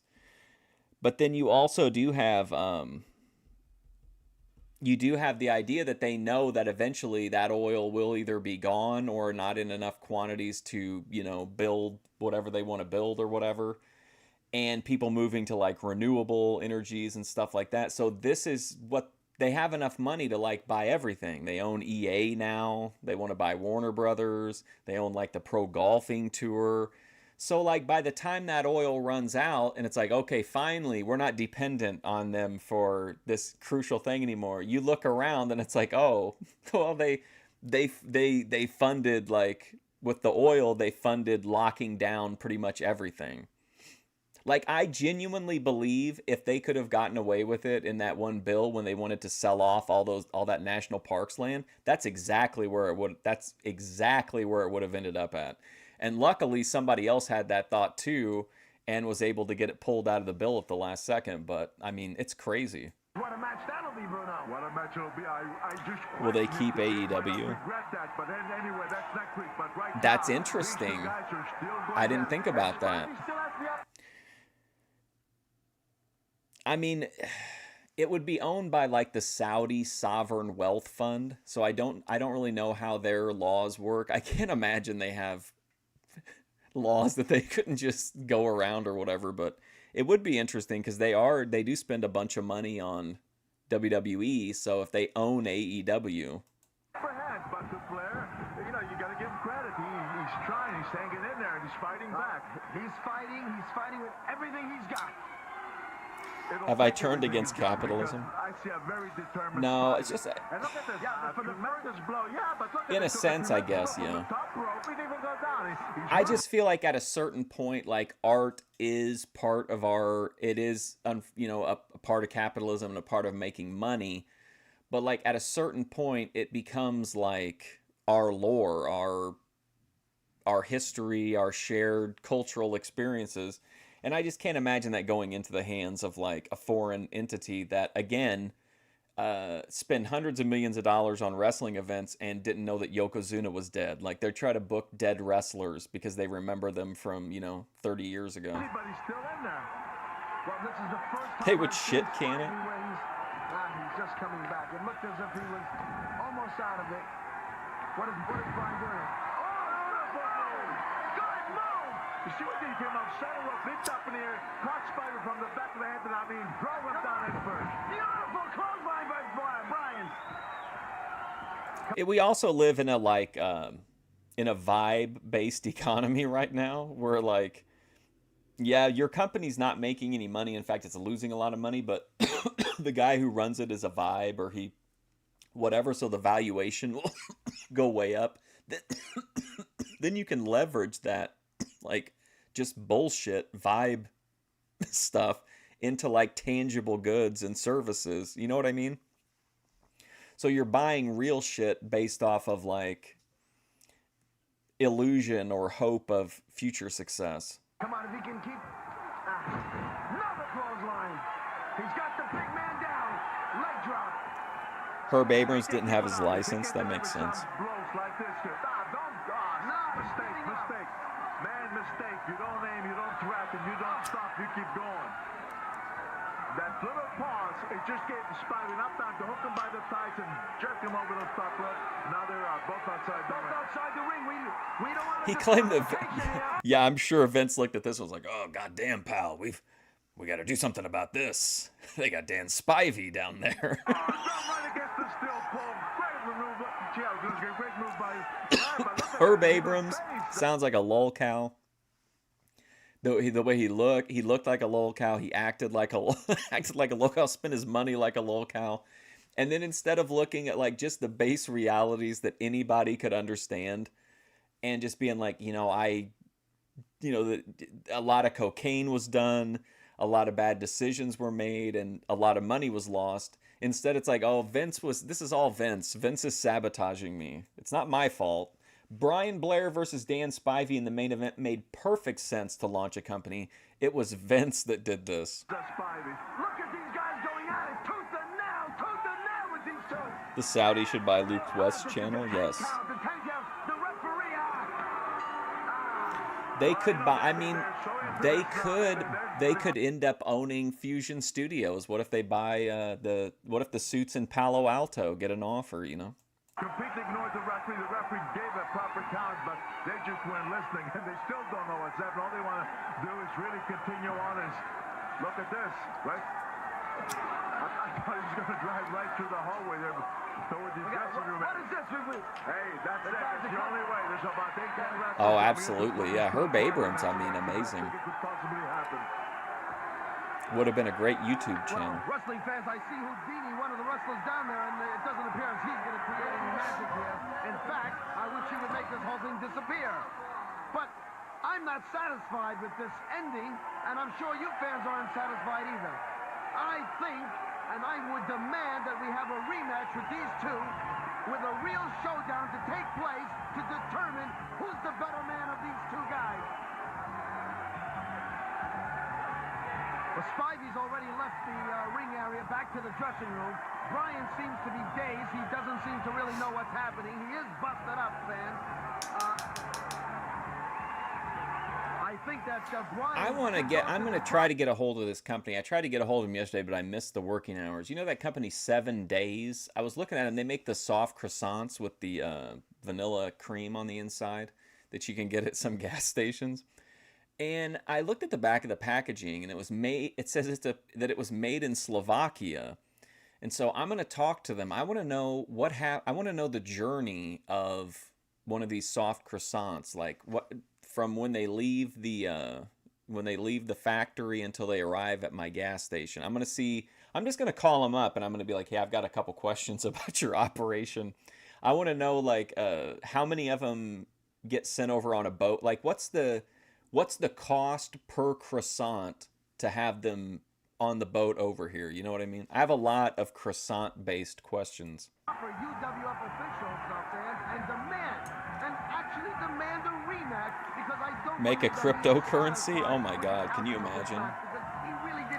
If I came on here and I was constantly berating people for like fleecing people for money and shit, and then I was like, hey, listen, guys, I've got the investment opportunity of a lifetime. Welcome to Bitcoin. He really wanted to go. Slovakian cream pies, yes. Wow, Bruno, what action, what mayhem. I can't believe it. That was really great, Hurt. And ladies and gentlemen, I'm going to tell you something. Tune in next week and you're going to see even more. Ooh, Colonel DeBeers versus Billy Jack Haynes. The challenge has been accepted by powerhouse Billy Jack Haynes, and he will take on next week on national television that arrogant, despicable... Hold on, let me see if I can find... I want to find see if I can find a Billy Jack...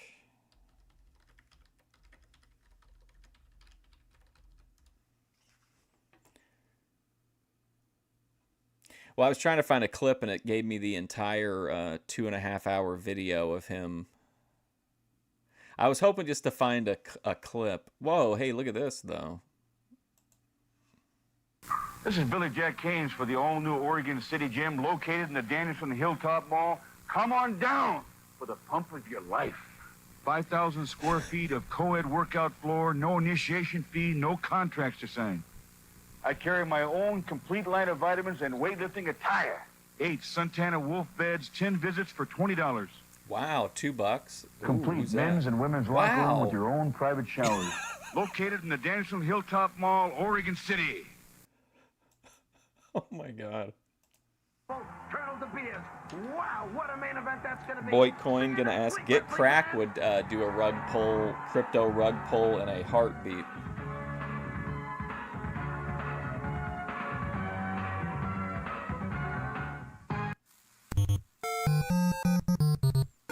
Go to ydjenkins.com, I guess. Oh, whoops. My thumbnail activity.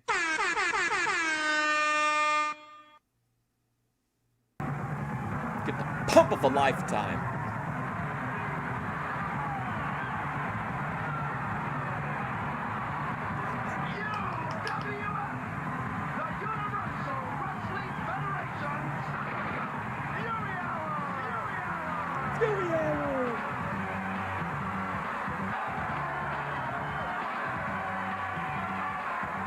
Wild and woolly is the only way to describe last week's action, ladies and gentlemen, on the UWF.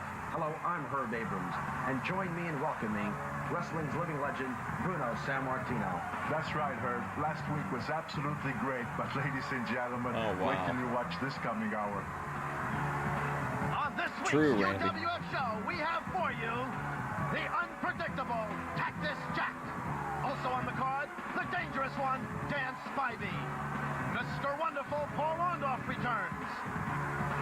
Dr. Death, Steve Williams will make an appearance. David Sammartino. Killer B, Brian Blair. And in our feature match, Portland's own Billy Jack Haynes. It's the same people from the previous show. Despicable Colonel DeBeers. Also on our weekly segment, Captain Lou Albano. And coming into the ring at this time, his opponent at 6'4". Lots of trad girls, yes. Weighing 272 the unpredictable one, Cactus Jack, coming down the aisle right now. What did I see? I saw something about... Predictable is Oh no, it's absolutely just correct with him. Look at it was that. Pearly Things had a stream the other. We already talked about it, but it really got in my, it really wedged into my brain. But she was really like in bitch mode and like yelling at the people in the chat. It was really Needs a little teeth work done. The taping was in Reseda, In that ring, this is a dangerous man. home of Mr. PWG. David Meltzer is about to find out. Well, Bruno, we saw the unpredictable one wrestle your son on last week's show, and We'll have to try to keep track of how many shows they get at this taping. We'll keep watching for that Ricky Morton guy that I thought was VP earlier. that he is a very, very unorthodox grappler. With 7? very, Are you serious? 7 episodes? Oh my God. short and punchy moves.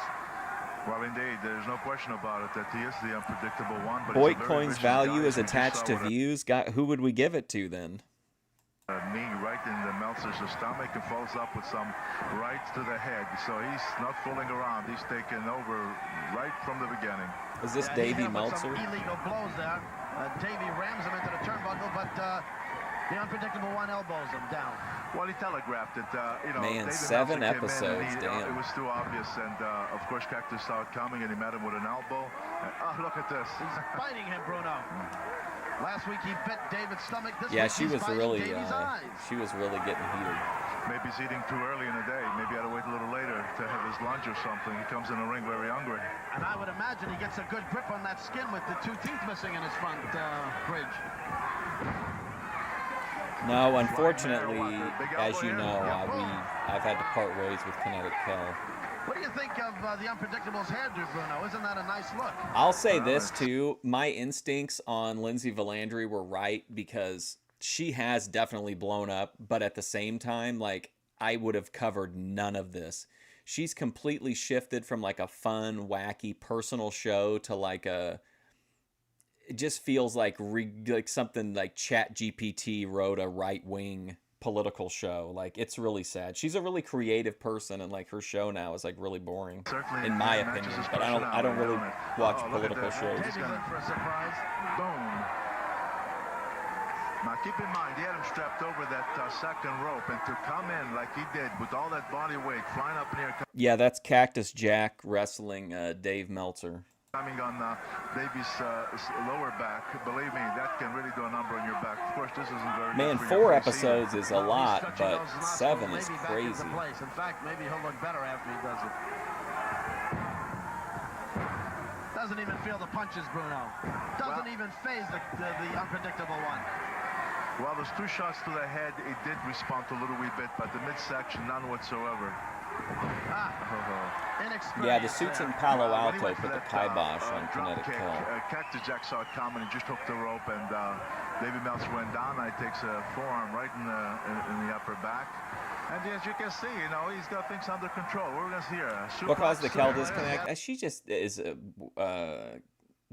she's just a very not like easy person to deal with. Like, she's always like deleting things. She's very like combative. Yeah, there it is. She's also like a OPC Grid 1 algorithm minded person, which I didn't really understand at Looks first. like Davey is tiring out here. He's going down for the pin, but it appears But as at if he's the end of the gonna pick him day, up. it Yeah. wasn't my call. The word came down from the suits in Palo Alto, and they just, there's not much I can do about it at that point. Picked him up. I can't stomach that. When you got somebody beat that you can get the count, I hate that. Once I like to see a referee disqualify somebody for that. There's a headbutt. There's no reason for this additional torture. Cactus Jack knows he has his man beat, but he willingly, intentionally is trying to maim his opponent. Herb Abram on commentary at this point is like, He's going to pick him up by his hair. I mean, again. still He's got better that than curly Bruno. hair, that curly locks. He's was gonna Kel not throw ready him for out the of start of the ring book? apron. She There he is, outside needs on to the floor. thrive elsewhere. That's all. I would guess That's. that I think that was the Cactus Jack will general go outside sentiment. from his previous matches. There's no concern over. It's not an issue of like Kel's talent or her ability to make engaging content. It's just a very. It's just not a smooth vibe. He loves to work outside that ring, Bruno, doesn't he? Yes, he does. Right now, the saddest that he has, he's having fun because, look, watch this, a slam right on that hard floor. That's hard cement there, Bruno. Yeah, he knows that Meltzer is in serious trouble. He knows he has things under control. And what he's doing right now, he's just having great fun. Look at that. It's like, yeah, exactly. She's a very small channel, which there's nothing wrong with that. We're big, small channel supporters here, but like, trying to apply things that a bigger streamer doesn't really work. Like, it's just it just makes it feel like super impersonal and like, does that make sense? Like, and I feel like that's very anti-Boit in a way. Like, Boit is always like, if anything, it's like overly personal. Elbow smash from the apron. Now I'll tell you, coming down with all that body weight on top of Meltzer's chest, I doubt if this I could deal with the back in music. ring on his own powers. Of course, like this he can because Cactus just threw him back in. We have similar types. We have other e-girls. His eyes when he came down with that elbow smash, Bruno. He's gonna pin him here. That's it. I really thought he was going to yank him by the hair again. They said 86. Yeah, they were like 86 Kel. Meltzer's hurt, there's no question about it. He took quite a shellacking. What would really solve a lot of my problems is if Angela Aquera would come back. That would take care of a lot of my issues. My worriations would disappear. Well, that's Cactus Jack. What's Boit? Bottom of YouTube. Like, that's what I cover a lot on my shows, or like low view channels, or like channels who maybe don't get low views, but like upper low views, but are like, it's weird why they don't get more views. Look at this. Boom. Buckle. Now I think this is where Cactus Jack is. Some people use it as a like Bam, insult. I think it's a compliment. I think it's a vibe. Coming up next, wrestling fans, Scott Cole takes on the dangerous one, Dan Spivey. Maintain the. You really think we're gonna not have e-girls on Boit Watch? Come on. We've got a match coming up right now with that intensity and look. Ivy. Please stand by. Wrestling. Can truly intimidate an opponent. I mean, such a huge man, 6'9", 315 pounds. It's not only the eyes that can intimidate an opponent, it's just the man's size and his reputation. Very vicious guy. Bruno, it almost looks like he's programmed from a master control. He almost appears to be a robot. Look at him! Look at what he did. He just ripped in half. Also, I talk about this all the time, so it's another one of my rabbit holes. But like, to me, Boit is like the book in the movie Moneyball. Like, he has to like adapt his budget to fit like players that are really skilled or really have a really unique talent, but for one reason or another, like, they're viewed negatively by a lot of people, which like prevents them from really ever getting a chance even to like be on a bigger stage. But Moneyball shows like how you balance, like in their case, it's how they actually play the game, but there is also some like social dynamics as well, because that's often why like a lot of professional athletes are like maybe don't get maximize their opportunities, is because they're making poor decisions in their personal lives. But anyway, I'm rambling, but that's how I view the Boit, is that like there are people who put out really good content, but there's something about them that just like holds them back from like breaking through. B. Brian Blair t-shirt.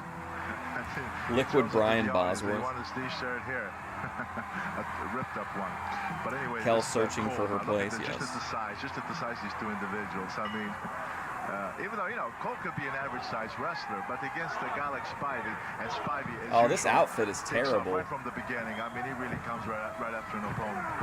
Clotheslines him down.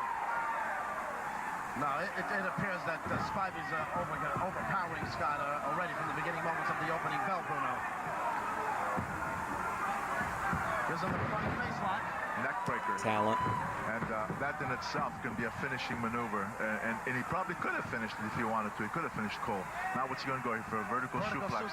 Yeah. Boom. You know, when you get suplexed by a guy like Spivey, keep in mind that he's 6'9", so when he scoops you up in the air like that, just think of the height that you're coming down on, and especially on a devastating maneuver like a suplex. And what's he going to do now? Different version of the suplex. I talked to Paro and told him that we watched part of his show, and he expressed his what humiliation, huh? he expressed his remorse because he wants to do a panel with me. He wants to be able to come up on the panel. Maybe I'll join. Oh God! Maybe I'll join his panel sometime. Take a back break, and then he slams him right on his back, and look at Cole. He's out. Ladies and gentlemen, your winner, the dangerous Dan Spivey.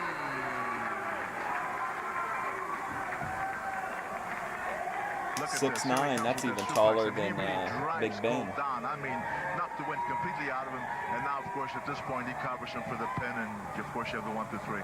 If I were Brian Blair, I'd keep my eyes on Danny. Imagine it's Warren at you know, at sunset.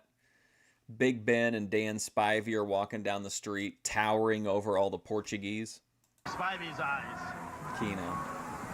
Ladies and gentlemen, Waylon Mercy. 6 feet 3 inches tall, weighing 245 We have a masked man coming in right now. Oh boy. Oh, Daninsky, the Black Knight. What do we know about him? I really know very little about the Black Knight, but I'll tell you I what. think Undertaker is a little bit taller than that, but I could be After wrong. he faces, I believe, his opponent is going to be Paul Orndorff. That's correct. And we certainly all are aware of the credentials that Mr. Wonderful brings into the wrestling mat world, Bruno. Exactly, and that's going to tell us about the Black Knight, is just to what kind of a caliber of wrestler he really is. Oh He's shit. always got that stone look about him. You never know what he's thinking, Bruno. Paul This guy's Orndorff all versus the business. Black When Paul Knight. Orndorff gets in that ring, boy, he's all business. Well, now what's he doing here? He's showing off, what's that, a t-shirt? What's he doing here? Showing off, what is this, a t-shirt? And throws He it to throw one the of t-shirt to fans. the Very crowd. nice gesture. Now he's removing his robe. He's walking slightly backward, maybe toward a neutral point. He's removed his robe. Always in great shape, Paul Orndorff. Herbie's In fact, handed his he's robe a little off. bit leaner than I remember him to be, but he looks in great shape. Wow, what a cut sneak up, diss. You can see he's just in great shape. He's just a lean, mean The machine. Twin Towers of Oh, Warren. Mr. Wonderful Have you ever Orndorff. seen the picture of Ben where he's walking down the?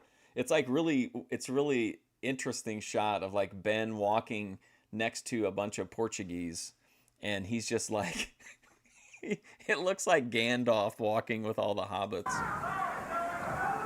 He's got the Black Knight up against the turnbuckles here. Let's see if we see a clean break. No.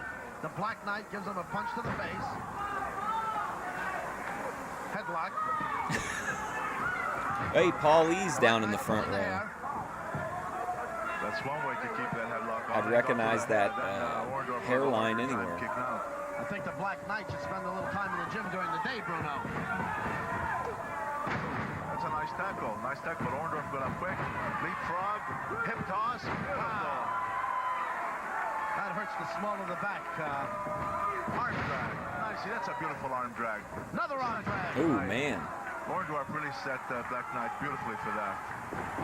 He's not a small fella, Bruno. This Black Knight is about 260, 270. Oh, yeah, he's a big guy. No question about it. To me, and it depends on when you watched him, but they didn't really let him cut a lot of promos later on in his career, but he was a like god tier promo, like fantastic promos, great in the vignettes, like he got crazy heat, like he was an amazing heel. That run with Hogan was like, you know, as ATF media would say, he really did big business with Hogan around the circuit. Like that was a crazy feud. Then remember the cage match where like Orndorff still always said that he won the match. He's feeling the wrath of the Orndorff onslaught right here, right now. He's outside the ring apron. Fans are... But sit down, appealing to asshole. him Look at to, this guy get disrespecting back the into Black the ring Knight. with Mr. Wonderful. Kids today. Sometimes people make too much of size, you know. Please You stop look at bullying the difference in Black size, Knight but and look at Reseda. his Thank better you. Condition. Look at Orndorff's body and look at Sunset. Oh, Flip. He went for a Sunset Flip and he missed. Look at Orndorff's body and look at Sunset Ooh, Flip. He went for man, a that Sunset looked Flip. weird as hell. Look at Orndorff's body and look at Sunset Flip now. He went for a Sunset Flip and he missed. He missed. Now what's he going to do? I think he wanted to get him for a backbreaker.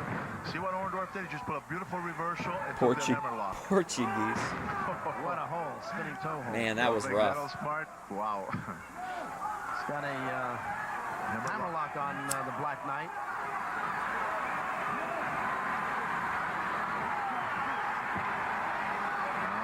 Orndorff let go of the hammerlock. Let's see what he's got in mind. Well, I think he was going after the mask, and Black Knight just Who rolled himself cares? right out of the ring to avoid that. Can you imagine Daninsky? He would fucking pop. He would be throwing babies in the air if they unmasked the Black Knight. Object in there, Bruno. Well, Like they maybe would he's trying to straighten out recognize him. because He'd just I be think some when Orndorff guy. tried to take it off, he might have twisted it to where it took some of his vision away. But anyway, he's back in the ring now. And see what happens here. The Misters. Great Survivor Series team. Got Arm ringer. Ooh, nice arm bar and was shoving that arm like that. It appears as if he's going to throw him to the other side of the turnbuckle. Backflip. Lands right on the mat. As that Orndorff elbow smash to the kisser. Reverse chin lock. This chin lock here, this is because of the way he has his knee. Rosita, home of Daniel LaRusso, yes. And the way he's pulling that chin. What a great I'll tell you movie. what, that looks much more painful than the way it looks. And then I just met it with that elbow. Knee drop. Bruno, doesn't that elbow smash reminiscent of the Johnny Valentine elbow smash back in your days? Yeah, well, Johnny had that thing perfect. Is that the man they call Sting in the crowd over there? Doesn't do it well, but boy, Valentine, when he hit you with that thing, he did some real serious damage. Listen to that guy heckling. Hanging on to this arm bar on Orndorff is.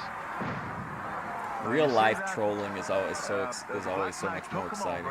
But Orndorff just hung on to the arm bar, and just now he's got that hammerlock again. See, that's well, hey, that's being a pro. He knows what he's doing. Paul's been in the game for about 12 years now, and he's got that. Mr. Saturday Night. Who are some other? Is there any other Misters? Mr. Personality. That's Bob Euchre. No, he's Mr. Baseball. That's who should be the fourth member of Mr. Baseball. Take that knee like that. That's a double pain.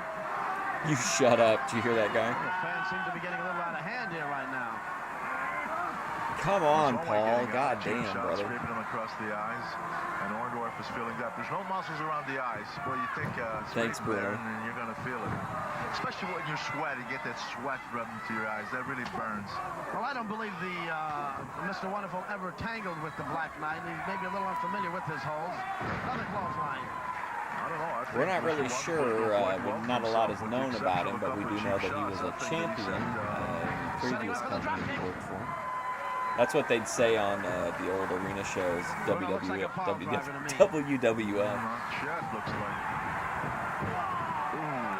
We do know that he was a formidable competitor and boasted a very impressive record in his previous promotion. Pile driver, no one quite does it like he does.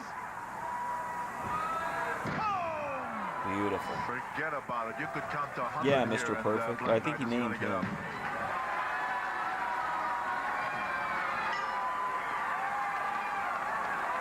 What about that one guy in Superman that's got the real weird name? Yes, those fans love Mr. Wonderful, don't they, Bruno? Sure do. Sure do. What an unenthusiastic agreement. Sure do. Yes, those fans love Mr. Wonderful, don't they, Bruno? Sure do. Sure do. Well, Orndorff does it again with this famous pile driver, and there was no doubt about it. And here it is again in slow motion. Boom! Look at that pile driver. You know that's the end of Black Knight. The wrestling fans look excited. Listen, when is my son wrestling? I want to see some real talent out here. Yeah, everybody's buzzing over the UWF merchandise. Check out these caps. Aren't they cool? Check out this shirt. I like it. Oh, yeah. Look at the biceps on Mr. Wonderful. They're bulging. Hey, look at... Oh, no. Wings are getting spivey. I don't think I get this one. Heel merchandise? Wait a minute, this isn't your typical wrestling company. Call 213-822-4187.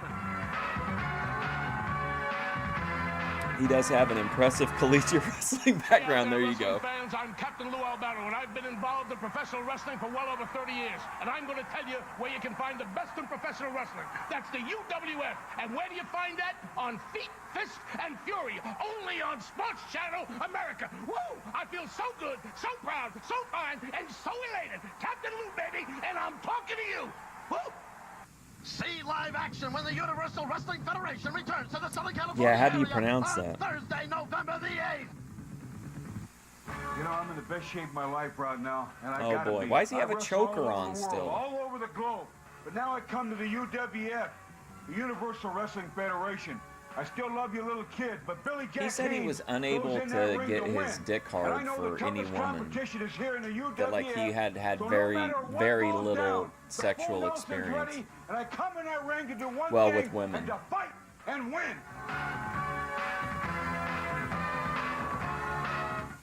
Nasty. I'll tell you, he can be real nasty. Yeah, this Larry Ludden's gonna have Not his sent work from cut out Cherry for him this Hill. evening, That's a Bruno. shame. Well, What a great town.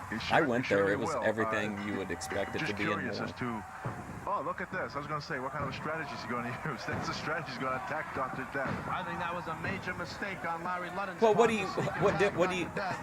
It's the only thing. He knows he's at a disadvantage. What's he gonna just go at him head on? No, you just Pearl Harbor job.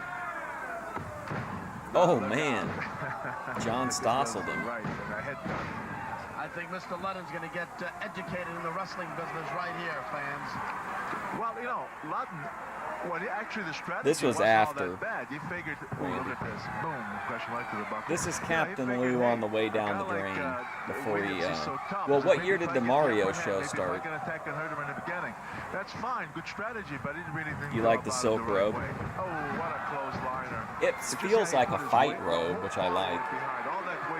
Like Flair's robes are cool, but they're a wrestling robe. His stuff looks like it's like a legit sports Well, I like think he attire. wants to exercise a lesson here to Larry Ludden for that sneak attack in the beginning of the match. Sharp He needs a chop Blue to Chew and a Another V8. one. The Another one. V8 rumor of the week. Wow, what a clothesline. Fans cheering Dr. Death on. It's going to be interesting, Bruno, next week to see the Man, feature Doc, you match think between he's just Dr. Death and pounding the Mr. Ludden. lines? Let's He see what seems the fans really think of that Yeah, one. I'll tell you what, I'm keyed looking up forward to here. that match. That's going to be some kind of a battle. But meanwhile, look at Larry. He's getting slapped around. I mean, talk about humiliation. That's what he's doing. Now it comes from terrific slam. After several slaps in the face, picks him up and gives him a tremendous slam. This isn't even a workout for Dr. Death. This is just an exercise in motion. Yeah, I'm afraid. Hyper-color it's expensive, clothes. Larry Ludden. Oh, look at this. This is going to be a big power slam. Military pressed him like he weighed 60 pounds. Is he going to throw him out? Oh my God. Wow. That's a real slam. I'll tell you, having him pressed overhead, then from that height. I remember just slapping those him to clothes. that mat. And look at Ludden. He's hurting. Threw him just like a sack Super of Mario potatoes. show is from '91, so right after this, that makes And sense. he's asking the people for what? Silk. Oh yeah. Like the people It's like are a- going to be Gives on him this like a side of prize this. fighter vibe, with a little bit of showmanship, but still grounded. Hey, how about that? Ludden had enough Hey, left how in about him that? to just to duck out of the way. Good thing that he did. But This show could use some excitement.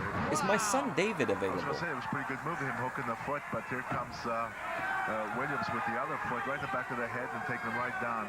Yeah, Williams is motioning for a finishing move here. I'll tell you, Williams is nasty, there's no question about it. He's a rule breaking all. But Well, this that guy was a good knows his decision to wrestling hedge inside his. out. What the hell? But this guy knows his wrestling inside out. Wow, holy shit, that's crazy. This guy knows his wrestling inside out. Wow, what a Then he does like an anime pose afterward. Awesome.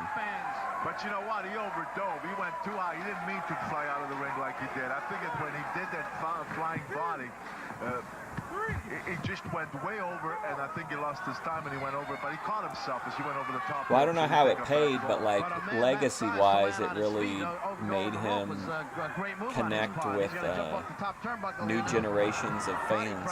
1, 2. Picked him up. Now, you know, with that flying body press, again, well, he could have had this match. It was like a number of flying. times, It was but like a certainly could flying, have had it that spinning time. 69 to He the just, outside, and then he was like. really towards the- He's yeah, absolutely. He's just toying with him. He's going to do that football tackle with that tongue He sticking gave out. him the old ball wash. Here it comes. Boom. Yeah, I'll tell you.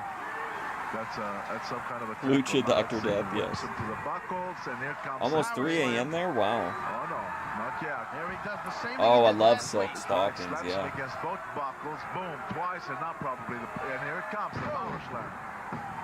2, 3. He's got him, Dr. Death. You know who would really make this promotion pop? Look at this Dino tackle. Bravo. That football tackle would be devastating. He really puts it. Can you imagine him out here with his turquoise clothes, his little turquoise silk jacket? Today, we're going to talk about respect. Respect for whom, you may say. Respect whom? for Colonel DeBeers. Respect for South Africa. It seems to me that more attention was given to that terrorist, Nelson Mandela, than was ever given F.W. de Klerk. Well, there's a man today that's going to learn about respect.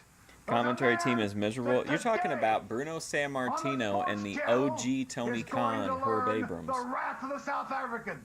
That's Wrath you, of the Billy South Jack African. Haynes. That'd be a good Lifetime That's movie. you that's going to feel the wrath of the Colonel because the American people did not accord my Prime Minister his right. Oh my gosh, thank you, Bob Brown. I appreciate that. Who do we get? Greg Buddy. All right. Angela Pavo's Corn Dog. Jennifer Perez. John Frederick and Gage Gross Cuts Missing Bicep. What? Oh my gosh. Thank you though, Bob. That's very generous. Did you intentionally donate it during the Colonel DeBeers promo as a tribute? His right to do what he felt was right for the South African people. Billy Jerk, you may be the commander of the little people, but this is a big man's army. He should tell him at least he can get his dick hard. See if that would fire Billy up in the ring. Well, nothing shocks me about anything that comes out of DeBeers' mouth. But anyway, Oh, so then he's probably got a long history with Billy Jack then, Cody Turbo. In fact, at 255, as I said last week, I think he was a little Angela. too bulky. Not 220. Who was it? Maybe Angela another Perez? 5-7 pounds, but he really feels great No, at this weight. Angel A. And so let's Pavlov's see, Corn he's Dog. got his opponent over here. Greg Buddy looks Houdini, who's much taller. Well, much taller, a couple inches taller, but he looks in good shape. Well, Houdini's a newcomer to the wrestling game and doesn't have much experience, but he is a big fella. And He's I got think some he'll skydiving give David videos. a good test, but again, David, with the experience and with the skills and Sorry, I'm muscle that he always has, always think scouting that, for Boyd. It should prove to be an interesting match. And We've just left to wait and see who takes the initiative here. There's a reversal. Houdini gets behind David, the full Nelson. Let's see what he does with it. Belle Biv DeVoe. Wasn't it cool they were playing that Reflection song while I was getting that cream soda Tried to do at something Walmart? else. And I'm surprised that David got caught into it, frankly, because he should have known better. Well, leg dive and shoulder butt to the midsection. Lots of stories with these two. It's one way of getting out of a predicament is grab the ropes. yeah, that's the easy way out. Oh boy, look at See these some guys. UWF hats over there. Seems like the hot ticket in town, the UWF merchandise, Bruno. Absolutely, and why not? Ooh, there's a couple good chops. Oh my God. You can hear that one across the Chop. arena. Well, let's see what magic Rumpled Houdini foreskin's can come ball up with. sack, Nothing much yeah. right there. Well, he did it You always in hope for a introing moonshot, David to one of the bottom, real but rare then he really cards. telegraphed. You waited too long to come up with that knee, and David saw it, of Spinning toe course. hold with David. He saw it, got out of the Figure way. four leg lock. Yeah, that's what this is. Well, I'll tell you what, if David's going to Detroit area and occasional? That sounds good to me. And it did. And it sure did. I screenshotted it so I Figure can four lock is a remember. devastating hold, Bruno. I don't think a lot of people realize the hurt when that hold is applied properly, what it actually does to the muscles in the back of the legs. Ladies and gentlemen, your winner, David Sammartino. What a loser. Yeah, indeed. Figure four leg lock, submission. Lousy We figure take it four out of leg Captain lock. Lou's corner. Hi out there, wrestling fans. This is your old buddy. This is Captain Lou Albano. And today with me, I have a great professional wrestler, Danny Spivey. Danny, would you come in? First of all, Dan, I'd like to He ask you should a bust a question. coconut I know on you're a his great head. athlete. I know you're a former football player. Look at his And then, outfit. basically, in professional wrestling, I think leverage is very important. Do you feel it would be against you being so tall and probably a little bit awkward, or do you think it's advantageous to be that height? First of all, Captain Lou, I know it's got to be a great pleasure for you today to have somebody of my character to be here on your show. About football, football's in the past. You want to talk about wrestling? Well, my size, my strength, my meanness, and my mental toughness make me what I am today. So leverage don't play anything in professional wrestling. Maybe in the amateur level, but we're not. Yeah, we're not at the This is amateur level. professional wrestling. Well, we understand that. What's but up, basically Guido all Island? professional wrestlers start off as amateurs. Am I right? Well, I didn't start off in no amateur. Oh wow, you got some neat professional wrestling content. deal. You got I some started quality off in the rock streets of content. Tampa. In other words, what you're trying to tell the people out there, you're a street fighter. And you're a tough guy and you're a big guy. Well, I'd like to ask you a question. Don't make- Why did you attack B. Brian Blair on TV Land? I saw the tape. Why did you do that? Well, David Sammartino never Brian drew a Blair dime? has this Absolutely habit of not. running his mouth when he ought to be shut, and he was running. Yeah, at I the know, time, and he's he smart really mouth little B, put and so the I boots ran to his him. head in the wall. in New York. I liked it, too. You really think that's fair? I mean, B. Brian Blair is a very reputable personality in the field of professional wrestling. Reputable? He's a great amateur wrestler, a great professional. I know the man well. I've seen him wrestle. I don't think that was very fair. Well, I don't care what you think, really. But I'll tell you what, Brian Blair is a great amateur wrestler. He's a great professional He's got a wrestler. solid amateur But wrestling I'll tell you background. what, I'm just a mean guy and I like hurting people, so I just ran his head right in that wall in New York. Well, I got to tell you one thing, Denny Spivey, you're a little too big for me to Did disagree anybody with, but I confirm cannot agree with your tactics. get a proof I think of life they're wrong. on I think you D-Dog's should go a little bit parents? by the book, but I'm going to turn around and stay here. Who cares what you think? There you go, cut me off again. I'm going to have respect for you as a professional athlete. Go right ahead. You got something else to say? I want to know when I'm going to be awarded the title belt because I deserve it. I'm the #1 contender, and I need that belt. I want it now, and I want to know where this little weasel, Herb Abrams, is. Well, if you're the #1 contender, then you've got to go out and beat Brian I think Blair. I've seen that one, Bob Brown. This is Dangerous Dan Spivey of the UWF, the #1 contender for the heavyweight championship. You can only see me on Feet, Fist, and Fury only on Sports Channel America. So you people watch if you want to see the real deal of professional wrestling. And for all you tough guys out there, order now through the Universal Wrestling Federation your Dangerous Dan Spivey t-shirt. Call 213-822-4187. I gotta find out how many of those croissants they put on. Brothers, Strombo's back in the territory, and I'm calling upon Oh, the whole boy. Indian Nation to join together. The Canadians, the Southerners, the Northerners, everybody, let's join together like the brotherhood we once were. Let's bring War Dance fever running wild across this country. Let's bring the pride and glory back to the Indian Nation. I don't think I watched it. I think I just remember it from the thing. Does it have like a? I'm pretty sure if I can visualize the thumbnail, I'm pretty sure, but I don't remember if I watched it or not. I don't think I did, or if I did, I don't remember it. Let the War Dance be proof of our conviction. I'm ready. Let me see. Please come out and support me.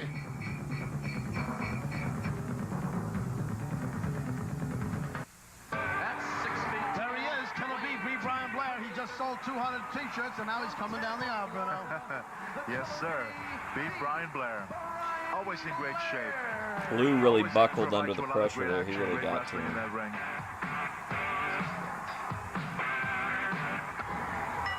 He's got Spitball Patterson as his opponent this evening. Yeah, Spitball's a big guy. This is I mean, he the- must this be, is what, the about one that I 6'5" got. or so, and I think he weighs 280. Axe so he fight. certainly has the size advantage over B. Brian Blair. And you do know how Spitball got that nickname, Bruno, don't you? No, I really don't. Well, he spits a lot. Is I that can't right? believe there's a video about Wings refusing to play with a special needs kid. Fireman's carry, beautifully. Oh, I got executed the by B. axe Brian one. Blair. Has an armbar on him now. Iron Sheik hated Blair. Yeah. Hey, Guido Island, do you know the specifics on why? We were talking about it earlier, but I thought it was kind of like maybe just a collection of years of hating the guy about what really set him off. But do you know if there's like one specific thing? Like, did they get into it at a signing or something? Look who's in the background. Ah, Dangerous Dan has appeared ringside. Now, what in the world is he there for? What I mean, business does he have? This Dangerous Dan, he's just not letting up. Come on out to Brian. First he Thunderstruck, really attacks make him in people New York, wait. an uncalled Don't for come lack out of till like now, the song he had a actually like showdown kicks last in. week. He's still not satisfied. He appears during his match for no reason whatsoever. but this is not fair. Oh, because, that's how what you do guys not were talking about with concentrate? There's a Poison, big how they're guy. only playing like the And first his opponent few is a seconds big of the man. song. And how are you going to concentrate when you know that the likes of Spivey's out there? I mean, to me, the referee right now should say, hey, Spivey, get out. Get back to the dressing room or else you're going to be fined, suspended, or something. Bruno's This right. just is not fair. He's dull, but he's right. Absolutely.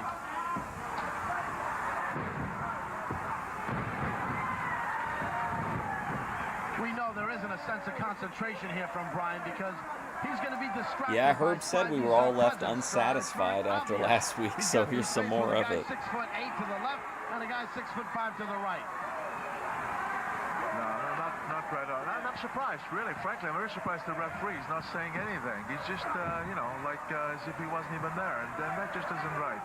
Anyway, B. Brian Blair's got a headlock. He hates Brian Blair because he's a Hogan guy. Did you see that? Did you see that? He tripped him, Bruno. Absolutely. Spivey hooked the leg. He absolutely hooked the leg and bringing beat Brian Blair, crashing on his head down, and now Spitball's got the edge on him. Now, I don't know if the referee saw that or not, but by gosh, certainly knows that beat Brian Blair My is some gosh. kind of a clumsy clutch who just took a fall like that on his own, and still he hasn't even looked at Spivey and say anything to him. Bruno's like, you know who wouldn't have fallen victim to that move? David Sammartino. Well, right now He would have no problem with Dan Spivey. No, I don't want to think along those lines, but it's just that he's got to be more alert. He's got to see what's going on, and certainly Spivey has no business being there. And Grabs a handful of hair, breaks him down. well, he's hanging off this reverse chin lock, and every time Larry gets up, like you say, he gets a handful of hair and just yanks him right back down again.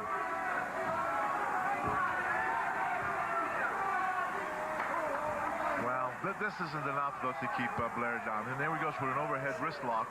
This little power contest. You're going to need here. more Let's than see that who's to take stronger. out a veteran like B. Brian Blair. Yeah, but Blair was getting the edge there until Spitball grabbed him by the hair. He really had the advantage. Now, that's why Spitball resorted to those tactics. The fans are waving on Spivey for some unknown reason. Wow, maybe they're chanting. Why are they because, chanting for maybe Spivey? That's kind of interesting. trying to aggravate him a little, or maybe get the referee's attention to him. I don't know. But Brick his back. Still dripping Fuck wet from his his ass, last Mickey encounter, Mumble. from the previous match. A to Z, meanwhile, Bubba. Blair A to goes Z. for that overhead wrist lock again. And again, he's going to try. Very good. See what he did? He went halfway and he Tripped elbowed. again. Spivey tripped him again, Bruno. Now the referee saw it that time, Yeah, because look, and he's saying something to Spivey. He's telling him because he saw. You know, he shouldn't even be arguing him. He should tell him, get out right now. Or Did the guys really wrestle 7 times in this first night? Spitball now gets caught with a knee to the midsection by Blair. He tried to splash on Blair, and Blair quickly. This is an hour show. Like, that's crazy. Oh, I promise you. Well, he's buzzing down with an elbow smash to the top of the head. But you have to know that Blair cannot focus properly. If Blair on ain't gonna attacking lose this Spitball match. because of Spivey's appearance at ringside. Absolutely. There's no question. It's a big distraction. Gives Spitball to. What a disaster. What a complete Spivey did disaster. have an opportunity to grab his leg, and he This is an did not awful do it at match, that in point. my opinion. Now, what are we going to see here? Now, hold on. Let's see if Vince comes out and signals the referee to throw the... Yep. Spivey's entering the ring. The Reseda screw job. Spitball has given up, but look at Spivey in the ring. I know. This whole... who isn't confused? Catches him with a clothesline. Oh, my God. This is totally him right now. Brutal. That looked like Eric running his fingers across his nose, but it was Spivey's arm on Blair's face.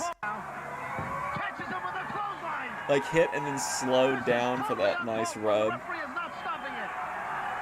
Spitball weasels his way out. Wow, Killer B getting powerbombed. Power drives him. Sensational Sherry is your favorite wrestler? That's fair. Slammed him to that mat. Look at Blair's hurt, no question about it. This is That's a solid totally choice. uncalled for. But what is the referee doing? He's pointing to the dressing room. Come on, ref. You gotta do a little more than that. Look at him gloating back to the dressing room area. He's just thrilled to death with himself. Well, you run the Apex place, is where I Herb. got Why don't my you fucking start. do something A couple about of it? years ago, I got laid off. Not going to take a back seat to Spivey, and he's going to offend. That guy got And this laid is gonna off. continue, fans. And coming up next is our feature match. That bigot, Colonel DeBeers, That will bigot, take on Colonel DeBeers, Billy Jack against Haynes. the white You got Keith it, our Eric, feature match is Billy ready to Jack begin now Haynes. between Colonel DeBeers and Billy Jack Haynes, fans. Weighing 295 pounds from South Africa, Colonel DeBeers. 295, but I want to tell you something. Billy Jack Haynes is no lightweight either. Oh, Billy he comes Jack down to Haynes is a Welcome big to the man. Jungle. He's dealt with people bigger than 295 pounds, so definitely this is not going to be an advantage by any means for Colonel DeBeers. Look at the arrogance of that man. Look at him, Herb. You know what's going on in the world today, Bruno, with South Africa and then some of the other You think it's a nations. creepy choice This to man have has taken it Why? upon Sensational himself Sherry was a good to wrestler. be a ruler here in the wrestling Great world. promo. For his cause here, Nice but I'll body. tell you what, I think Kind of that, wacky makeup. Billy Jack Haynes might just take some of the starch out of this, but oh, look at this. It appears as if he has something to say. He's going to Wait a request a minute, white he's referee. He's pointing at the referee. Evidently. No, it can't be. Oh, but he's really going to? He's not happy with the referee in this No match. way. What is the what? Oh my God, no way. What?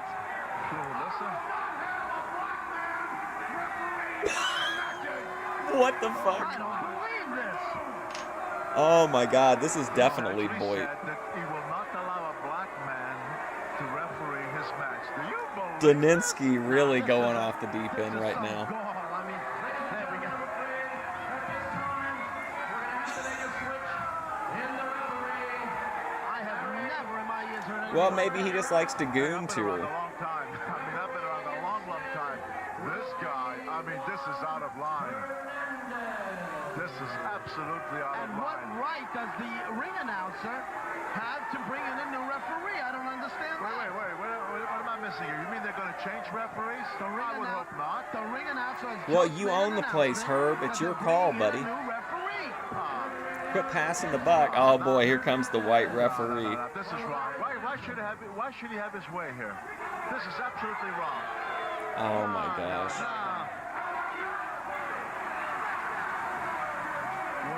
What is that shirt? Somebody from the audience.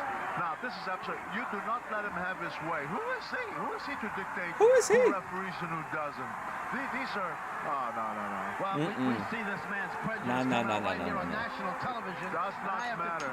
I have to tell you that this is totally unacceptable from my point of view, and I don't understand. Look, and they bring how this Jesse slob Hernandez out. just played into that and came in to referee this match, Bruno. I don't care how prejudiced the man is, what his problems are. You do not let him have his He's way. like, listen, I don't care that the guy's a racist. We just can't have it impacting optics of the promotion, Herb Abrams.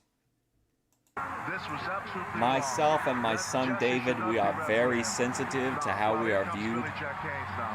I'll tell you what, this may just route Billy Jack Haynes to maybe give him that little extra that he's going to need to really do a number this turn of the Bears.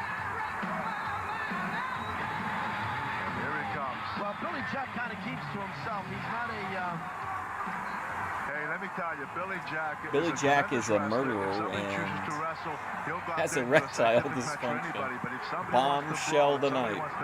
To be an alley fighter, he'll accommodate him at that too. Maybe Colonel DeBeers is complaining that Billy Jack Haynes is wearing black tights and a black jacket now. Yeah, perhaps. Who knows? Who knows? But I'm really disappointed that. Oh, the public enemy out. Oh, okay. With the officials. This is Was that like a show of solidarity with the black audience members to Billy Jack has taken the mic. highlight the T-shirt? You may have something against blacks, but it don't matter to me if you're black or white. You bring him back out here, he's gonna referee the match. Oh, Billy Jack's gonna make it right. All right. He says bring him back out here.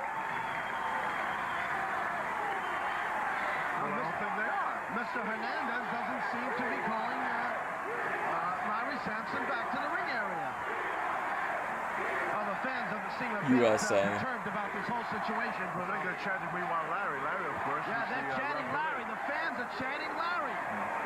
Oh, they're chanting, we want Larry. Yeah, you know what? In all my years, I've never seen anything like this. Never seen anything in my entire wrestling career. And look at True. this right now. A biracial referee. Billy Jack Haynes, and Billy Jack's in trouble. But I know what Billy's made out of. And I'll tell you what, it's too quick. He's not. What going about a to, white Rastafarian referee? DeBeers isn't going to control this match like this. He's got the edge right now. It's not fair. Don't cut Billy Jack Haynes out. Well, look, he still got his way, so, I mean, big mouth, but what did Billy Jack accomplish? Say what you want about Colonel DeBeers and his tactics, love whether you like him or you don't, but they work. He got what he wanted, and Billy Jack looks like a fool. So Billy is hot now. He's heated up. He offers his hand. All right, Billy.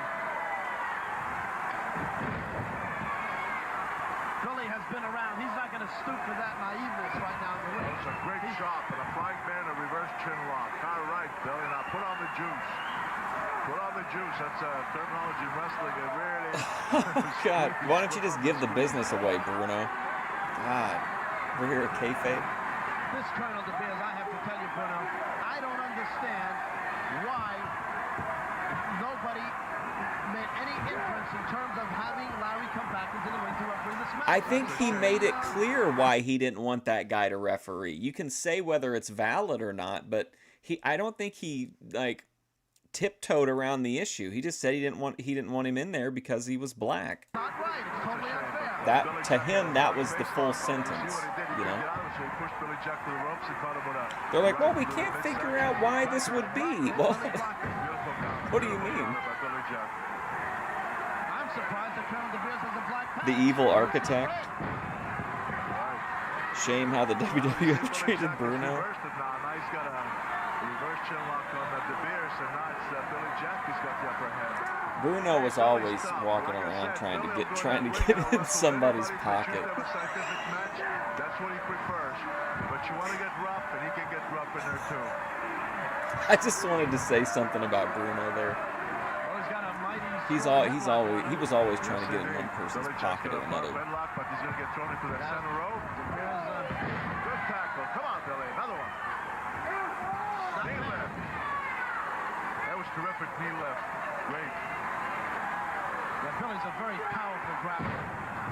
It seems to me that Billy's a little more powerful. Well, and Herb Abrams is no better. I mean, it's really poor. I mean, from entertaining to me, very, but not in the way it's supposed, not doing what it's supposed to do. Oh no! Billy Jack took his eye patch off. But I do believe that Billy Jack is the stronger of the two. And right now, Billy Jack is absolutely out wrestling DeBeers. Makes you respect Mr. Hughes not losing his sunglasses. Beautiful tackle. Powerful tackle by Billy Jack. Great. Caught him. Caught him. He tried to catch him with a kick in the midsection. Wow. In the midsection. He came up like a drop kick, and he still caught Billy Jack in the back of the head with the other foot. And now Billy Jack, that was a pretty good kick he took. Yeah, now Colonel DeBeers was thinking when he did that. Well, yeah, I mean, you think he was ever broke, Bruno? He was always taking people out to that Italian restaurant after a big win at the Garden. He lived life in the fast lane. He was the one who actually originally said, one for me, one for my hooker, I think.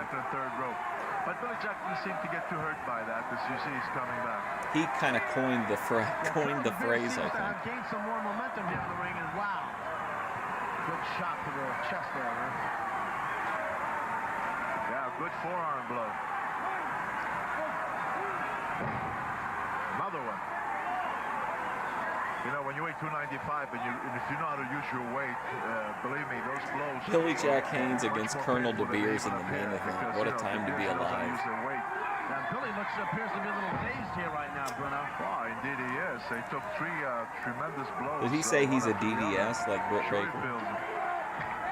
Get outside the ring. You got to count to 10 and regroup a little bit. Whoa, hold on a second. Why is he encouraging people to exit the ring? Shouldn't we want the action to be inside the ring? Kicks him to the head. Another stomp to the head. Bruno getting it go. That's his fault, though. I'll be right back. It would seem to me he may even have metal in between those boots. Those are like combat boots. Combat boots, yeah. Those big heels. But Billy's tough, I'll tell you. I know Billy well. I've known him for years. Billy can take a lot, and he can come back. Billy's a tough competitor. I think this match is far from over, fans. Jack blocks it. Well, I'll tell you, it's a good thing you put that foot up, Billy, because if he had his head rammed on that steel post, that could have been curtains. But he put the foot up, and instead he ran DeBeers' head to the buckles. Nice chop. Come on, got to follow Another up. one. Ooh, a right to the jaw. Kick to the midsection. That's it. See, now he's picking up momentum. So I thought he wanted he drops down on his knee. Come on, Billy, you got to get up. If DeBeers thought he was going to have an easy time of it tonight, he's wrong. He's sadly mistaken. I think he knew better than that. I think he knew better. Feels like no. Now, he's going for a bow driver, and Billy Jack just backdropped him. That takes a powerful neck to do that. And again, 295 pounds yet, and he shot him right up. Yeah, Billy still looks dazed to me here. Oh, he is, no question about it. Face rake. He's raking the eyes. You know, oh, look at this, rubbing his face across that rope. You think that doesn't burn? Ooh. You know, these are two big men, and they're both very, very tough. So, you know, No timeouts in the world of professional wrestling, The absolutely. question is, who can take more, who can give more, and then we'll have a winner. Body slam. What most people don't know is that Colonel DeBeers has a glass eye, and that's why he wears that patch over the eye. Right now, the patch is off the eye. Look at this. You treat retired veteran wrestlers like you do war veterans. Fair. Oh, why? Now, I'll tell you what, coming off the top rope and getting caught with both knees in the Speaking of midsection, veterans, wrestlers, Jedi Joy would be a good pro wrestler. Gotta give credit because, boy, I could see like the Dudleys power bombing her through a table or something. Wow, what an elbow, right in the upper chest. Closer to the neck, actually. Oh, man. Oh, tight, look at that. DeBeers is tied to the rope. Whoa, what Billy Jack could do now? Billy should not let up on him right now. Well, Billy Jack Haynes should be, first of all, reprimanded and fired for going after this poor man. He's missing an eye. Now Billy Jack's taken off his medical device. Not there. He's risking permanent blindness. Elbow to the neck area. I don't think this will be enough to keep DeBeers down. He's trying to roll him in a small package, but he's too close to the ropes, Bruno. No, it takes more than an elbow and a couple of shots like that to keep DeBeers down. DeBeers is a tough guy, no question about it. Here's a reversal. See, I envision Jedi Joy being like the Spike Dudley of Heroes of Wrestling 2. To get like picked up and like thrown out into the audience. But then she'd get a big win every once in a while. Beautiful. Wow. Well, this could be it. Now DeBeers he's just too strong. Well, It's completely legal. Get on top of him to cover him and then trying To risk this man's permanent eyesight. Okay. This could be it. No, he didn't make it. See, he can't even. His depth perception is all off. He's stumbling out of the ring. Pushed his way toward that rope and outside the ring, but he avoided the full Nelson. Hey, good move. Jedi Joy would be promo gold. And then she could just come out and bump. Oh, get it back into the ring, Billy. Yeah, listen to the count. Listen to the count. The referee has motion. We'd make sure she was properly medicated this could be a mistake here. He should for the bring bumps. DeBeers back into the ring, slap him to the chest area. Jedi Rich could be like her Mark Marrow to her Sable. Coping hard for the blatant racism. Well, just because he's a racist, that doesn't mean that Billy Jack Haynes should be able to cross the line like this. I mean, there are children in the audience. This man's permanently crippling Colonel DeBeers. He could have, well, anyway, it's too late now, but these two aren't done yet, I promise you. Well, it looks like they still have a score to settle. We'll be back after these messages. Oh, so we're still not going to get closure on this? Oh, I feel the vibes. I feel lots of vibes. I'm here in Los Angeles, UWF. I have many challengers. Where's this Bobby Lashley? Brian Blair. You talk about Sammartino. Versus Hannibal. You talk about Billy Jack. And then you talk about the wonderful, Mr. Wonderful. Who is Mr. Wonderful? Let me tell you, this is a new generation. You're looking at bad to the bone, Dr. Death. Mr. Wonderful, you can come out and make yourself look as pretty and as handsome as you want. But when we get in the Wow, he ring, thinks he's handsome. that's when we'll find out who the boy is and who the man is. And I'll tell you, all over the world, from Tokyo to Germany to Atlanta to New York, they all know who the big man is. Right here. Right, yeah. Man, what a cocaine-drenched promo. Colonel DeBeers and Billy Jack Haynes was just unreal with no Just finish. imagine. But I have to tell you, next week, What a main promotion event to we work have in. for the people. Paul, Mr. Wonderful Ooh, Orndorff takes against on Dr. Steve Death, nice. Dr. Death Williams. Herb, I wouldn't miss that match for anything. This is going to be truly one of the greatest. I would have missed this match for anything. I am so excited I can hardly contain myself. Do you know, is my son booked? He won't be wrestling the Black Knight again, will he? UWF, the Universal Wrestling. All right, here we go. There's the real thumbnail.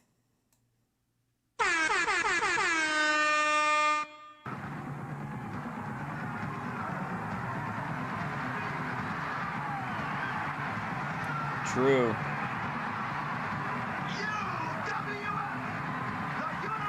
That's true, Wasp Warrior. Because wasn't the whole thing like they were gonna make it to where like he was unknockoutable? That was the like in the dirt sheets at the time. That's what I remember reading was that like Dr. Death was gonna have the jaw that like he was gonna basically no sell the stunner, but you couldn't really do that after he got knocked out in like the first time people really saw him.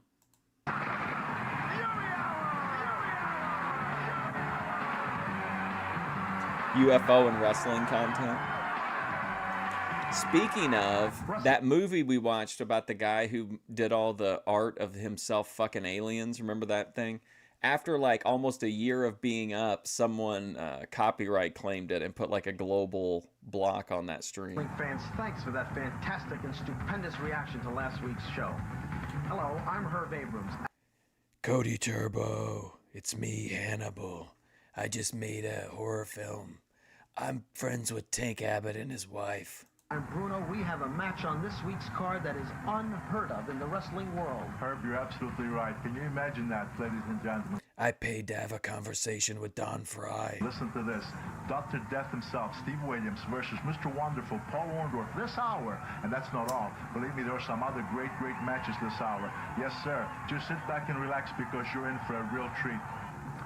On this week's show, wrestling fans, we have Dangerous Dan Spivey. Will there be anyone new on this one? There we go, Chief J Strongbow.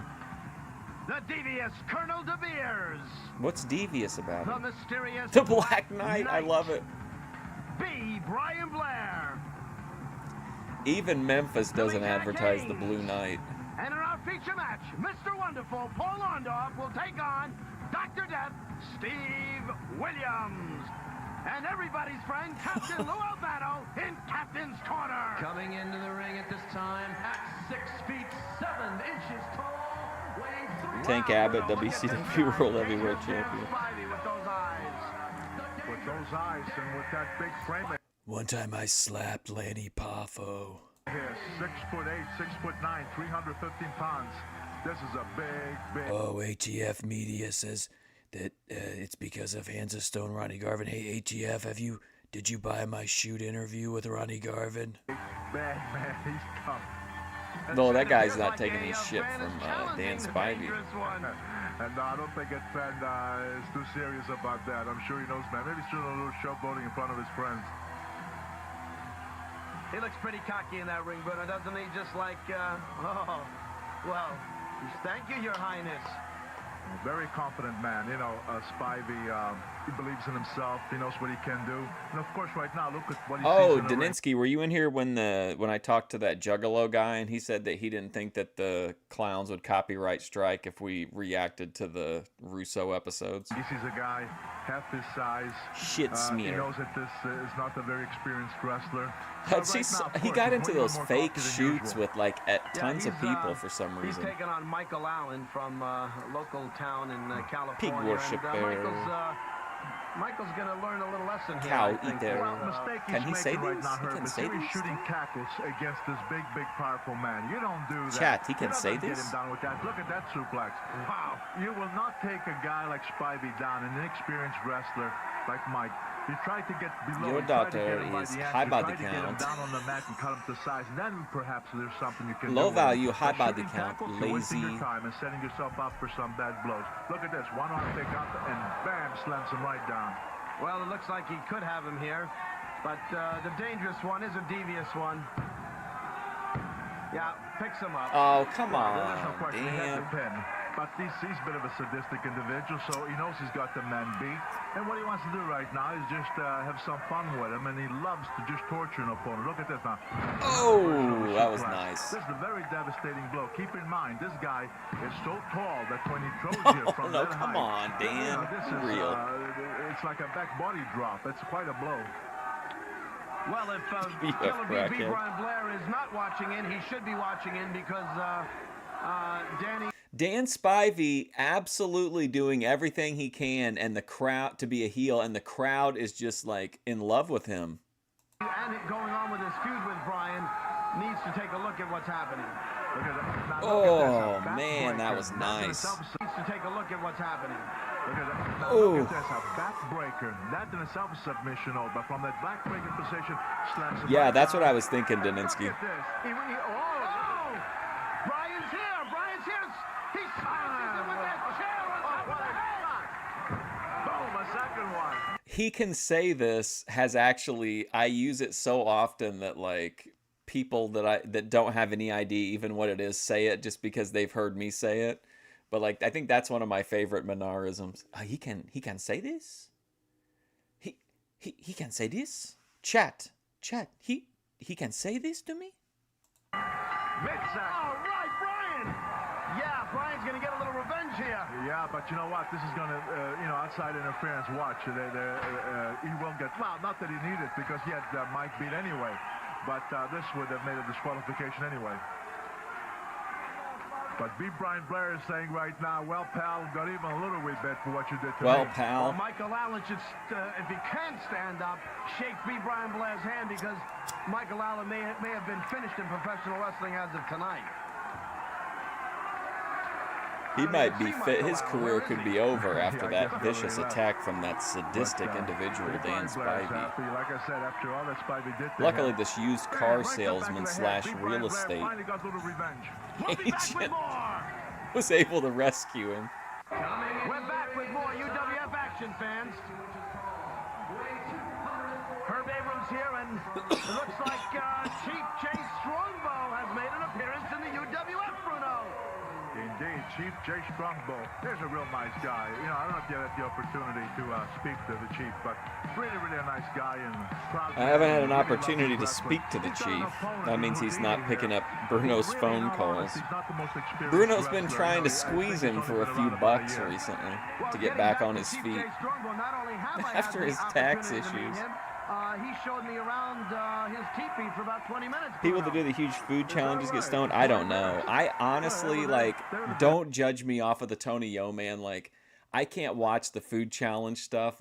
Tony is really pushing it. It makes me, really makes me anxious, to see people eat, massive amounts of food.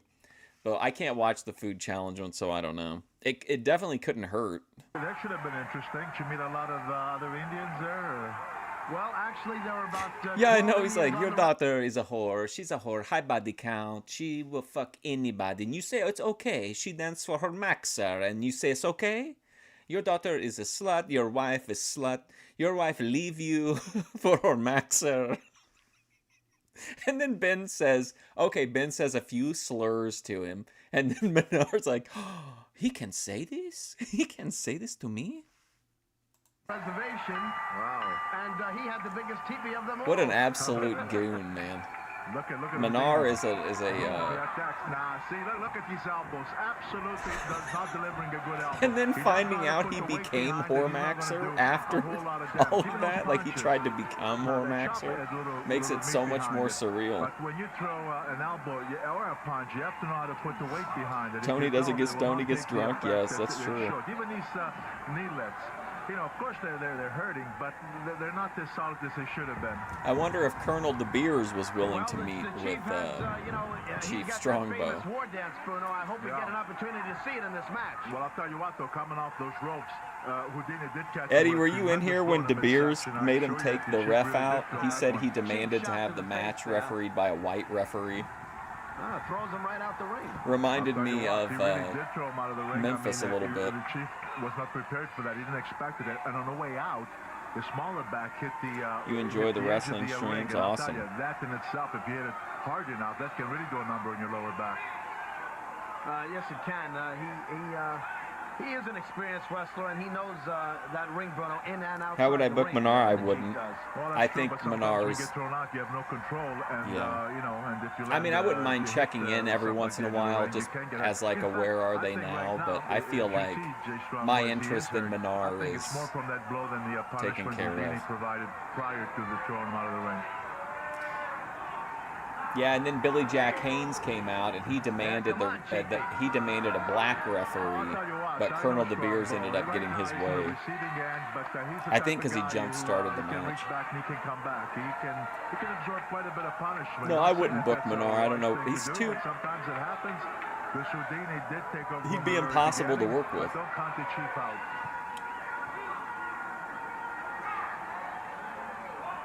Maxer. You see that? He's staggering around the ring. Houdini not very wise. He's standing there like, come on in, and he reached in, hooked him by the ankles, and brought him down. And look at this, ramming those legs around the steel post. I'll tell you what, that's smart.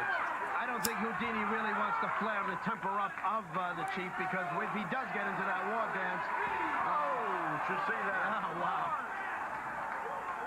I got a Cow feeling eater. that Mr. Houdini is going to be taking his time to get back on his feet and really going. And there's those tomahawk chops. Ooh, outside. Right on that hard concrete floor, Bruno. Yeah, body slam on that floor. I'll tell you what, it's better enough. What would you consider Kings? Would it be like, if you were going to put it in like an awards category, would it be under like podcast, or would it be under like limited? You know how like they have like a regular show and then they have like what you call a limited series where you know it's only going to be so many episodes long? Like, would that be considered like a limited series? Concrete floor, believe me, it's a lot worse. Well, there he's starting up. He's starting it up. Well, he's got his opponent in trouble. He can do his dance. Come on, Chiefy. Boom, knee lift. You know, he showed me that war dance over at that teepee area where he resides, and teepee area where he resides. Is that right? Yeah. Whoa, what a chop off that center rope. Boy, he really caught Houdini with a tremendous chop. I think that Houdini's in serious trouble right now, and I think that the Chief has got him just where he wants him. And I think he can just about. Yeah, I love Billy Jack's stories. He didn't teach you that war dance, did he, by any means, Herb? Well, I'd sure like to learn the rain dance, because I think we need some rain here in Southern California, Bruno. Yeah, he's got a good dance, but I'll tell you what, he just threw a nice suplex. He's got a nice dance. Comes up with the sleeper hold. The sleeper hold! Nighty-night, Houdini! Philosophy discussion. I feel like that puts him up against Savvy Guy. I think that too many guys are going to escape, and as you can see, Houdini in desperation trying to get to the face of the Chief, but no help. Mini-series? Yeah, that's kind of like a limited series.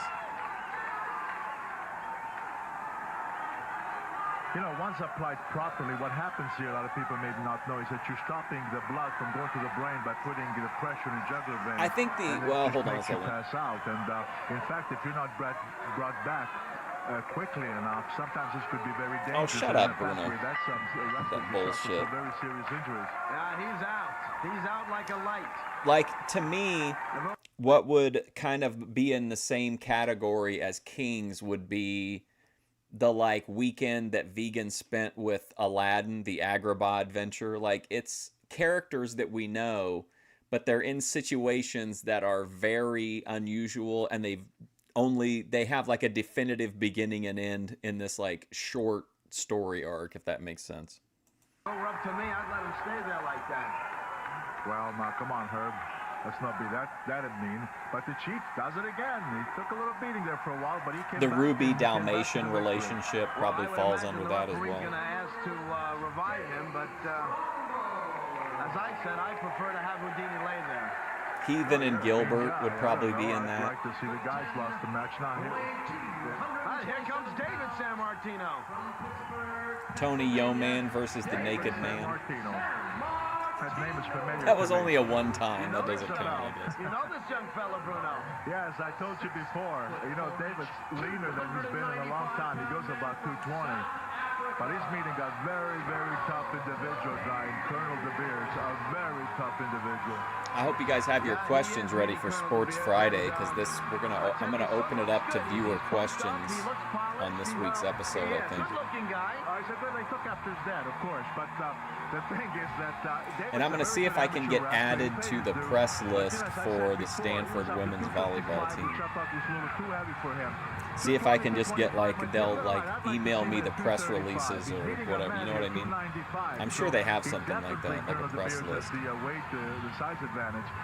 Heathen and Gilbert is competition, absolutely. We'll see how he does with Colonel DeBeers. And if you remember the last time we saw an outing of this Colonel, well, you guys will be able to vote for your viewers' choice too, like who you guys think were the best, probably streamer and video maker of the year. Heathen and Gilbert tough to beat. I don't know, man. Kings is like. He's protesting because there's a black referee. Do I hear this right? Well, he did this last week. Oh, he's doing it again. Get him out of it. He wants him. He wants him out of his sight. Wow, they're certainly aren't going to let him get away with this. Hernandez right down here now to referee this contest. That's level one of this Sports Friday thing. That's step one. Is we're gonna get on the press list is the goal with the women's Stanford women's volleyball team, and then we want to parlay that into consistent media coverage of them, and then we want to get interviews with the coaches, the coaching staff, or the players. You know what I mean?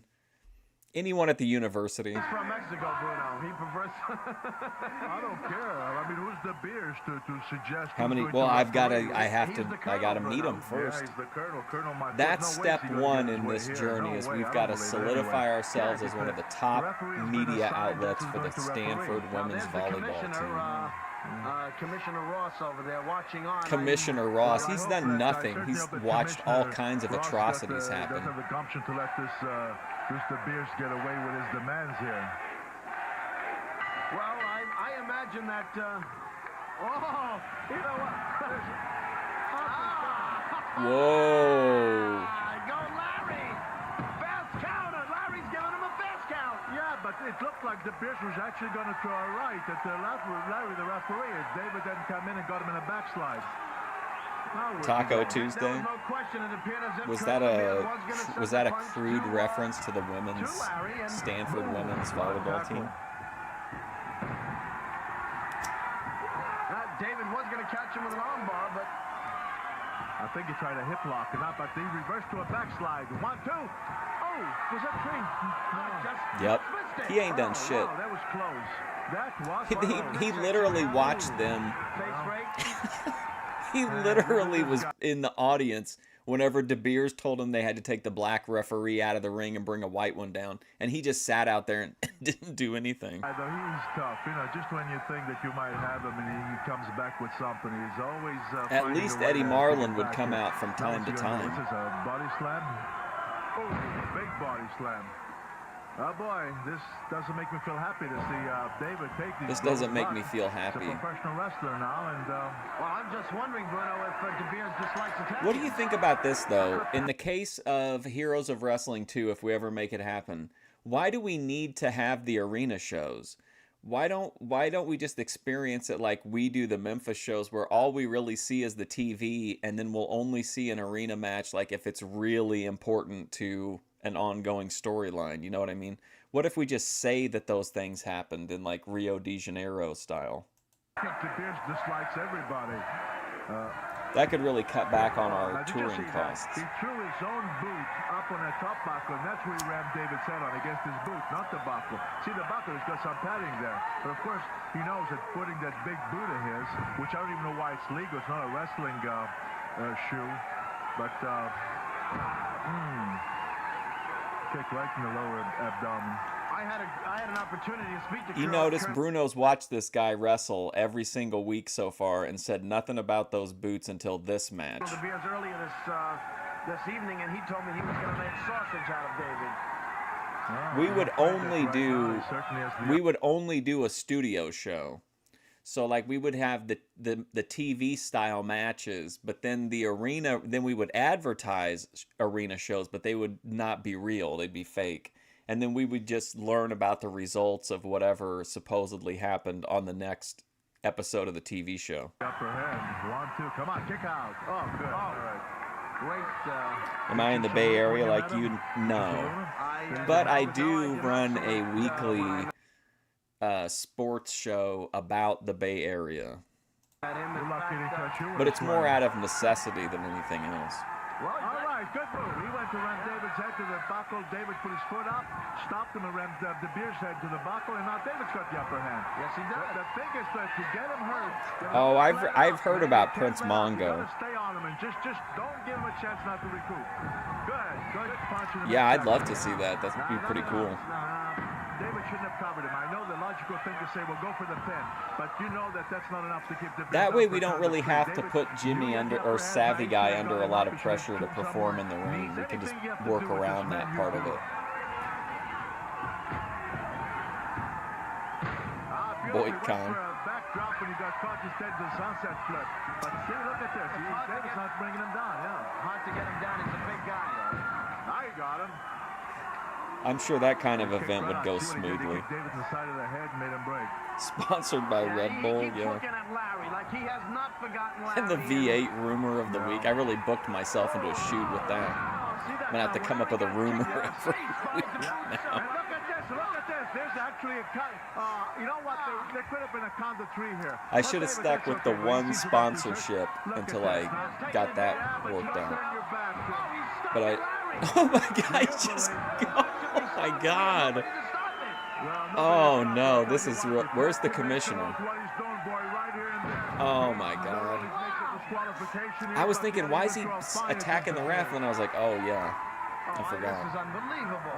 This is ridiculous. Well, David, I'm glad David came back in. And, wow, good to see that. DeBeers took off. At least. He's hurt. Oh, are you kidding? A big man like that throwing those kind of kicks. And here's the replay. Look Yeah, at there you go. Well, we would have we could have Billy Gunn come out and cut promos and do a squash match to defend the title against somebody. And then just say that he's wrestling like Nick Bockwinkel or something that weekend in Charlotte or Oh yeah, everybody's buzzing whatever. over the UWF merchandise. Check out these caps. Aren't they cool? Check out this shirt. I like it. Oh yeah, look at the biceps on Mr. Wonderful. They're bulging. And look at... Oh no, Andrew Fanning Spivey? I don't think I'd get this one. Order now. That's what I want to do, just heavy storylines, mostly squash matches, or like every once in a while you get like a multi-man or something that had some good wrestling, like some good longer run wrestling. But focus on stories and personal issues. It's Feet, Fist, and Fury, only on Sports Channel America. Woo! Big personalities. The Captain's Corner. Huh?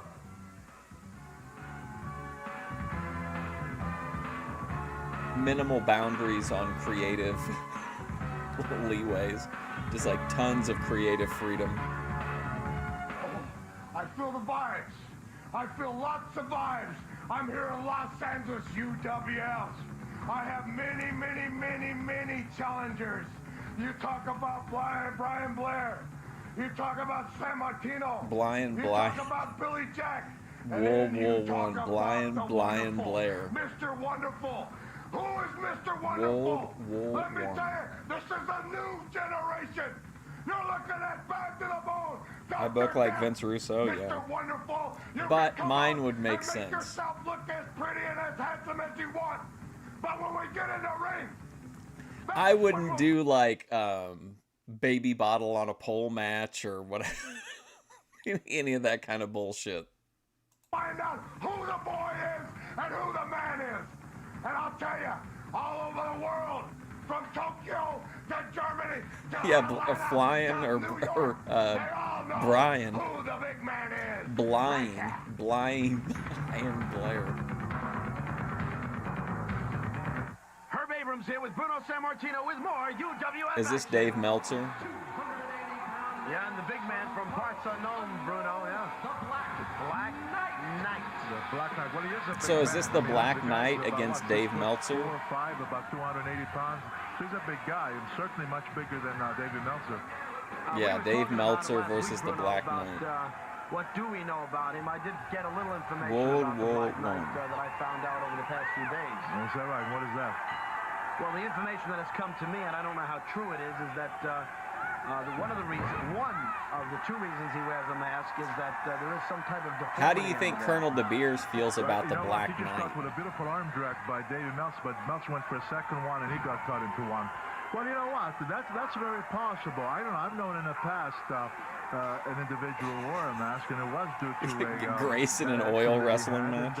He did have some problems, and so he chose to wear a mask. So that's not always necessarily the reason. Some guys just want to wear a mask because I they don't would want book the anybody to know who Thorpes, they but are not for in whatever their person. reason. They would just, But they I'm would not just too be, they familiar would as cut far as the Black promos or Knight. I vignettes, really stuff don't like know a that. whole lot about him. They would always insist, whoever they were mad at, they would be like, well, listen, we're going to be there next week and we're going to settle this and whatever, but like, there would never be any, like, they would never actually make it to the show. Like, something would always happen. And he's the type of guy who goes out there to win a match, and he wants to win it any way that he Meltzer can. driver Like now, incoming. he caught David Meltzer with a nice kick to the midsection. Here comes a suplex. Boom. Yeah, wow.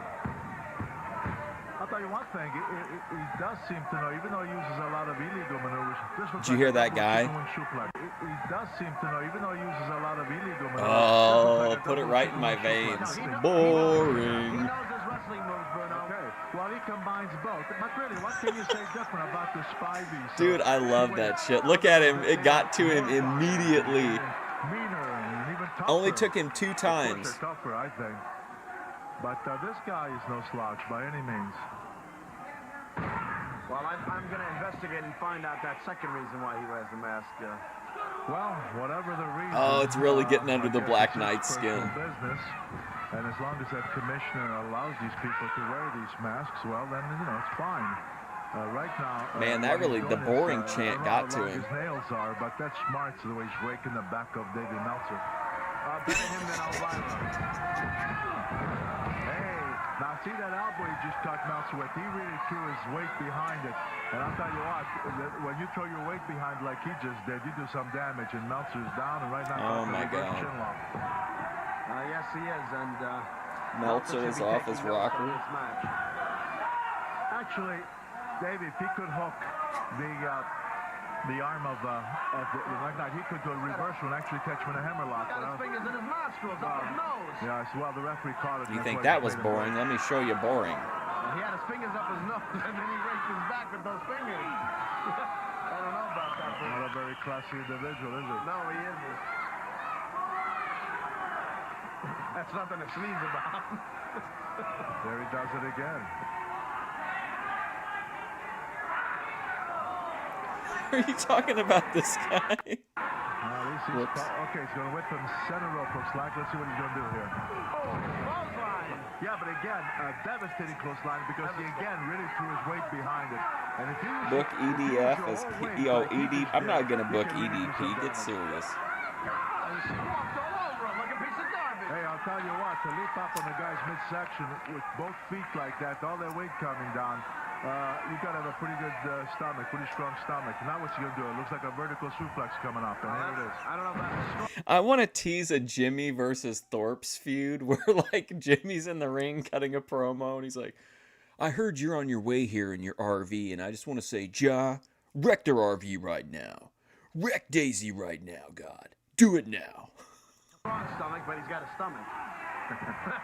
Well, Davey does look like he could use a little more gym work.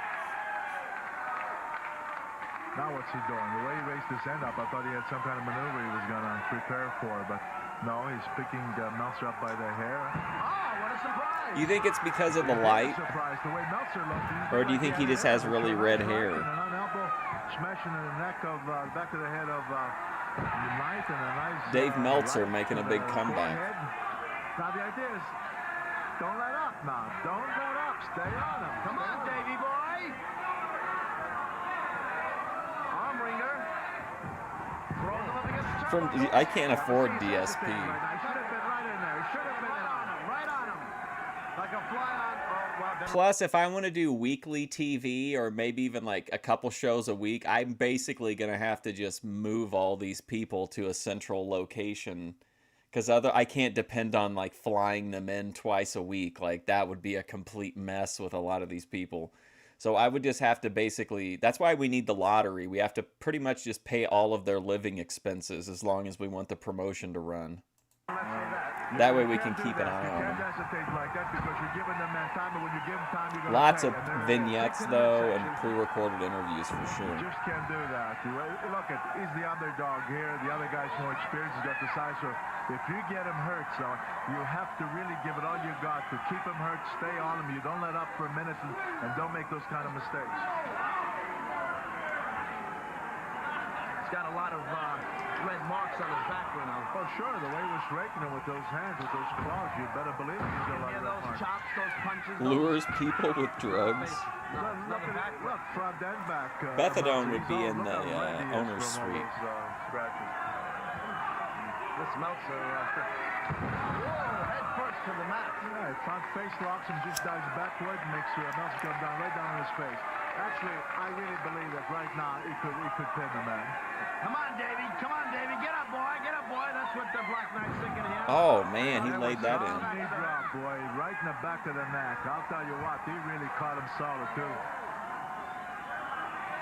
It'll be me and Methadone up watching in the owner's suite, and then Vinny will be frantically pacing around in the director's room, making sure that it all looks good on film. We're going to shoot it on IMAX. The first wrestling promotion filmed exclusively for IMAX. Adjusting that, it's the second time I've seen him adjust that mask. Oh, this is with an elbow smash. Elbow smash, and Meltzer gave him credit. Boy, he rolled out of the way, and I never thought he had that much left in him to do that. Now what's he going to do? Here comes with an elbow smash of his own. Very good. Yeah, I don't think there'd be any counting money with a promotion like this, unless it's counting it as it goes out the door. I see what he's doing. I can tell. He's going to climb up on the top rope, and he does not have the Black Knight hurt enough. This is a serious mistake, and he might pay dearly for it.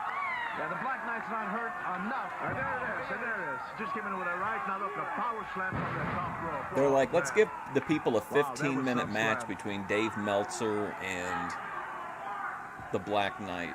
I think Meltzer right now is in ring. King EFD. What's going on? He can come down to that like Muhammad Ali, the champ is here song that Samoa Joe used.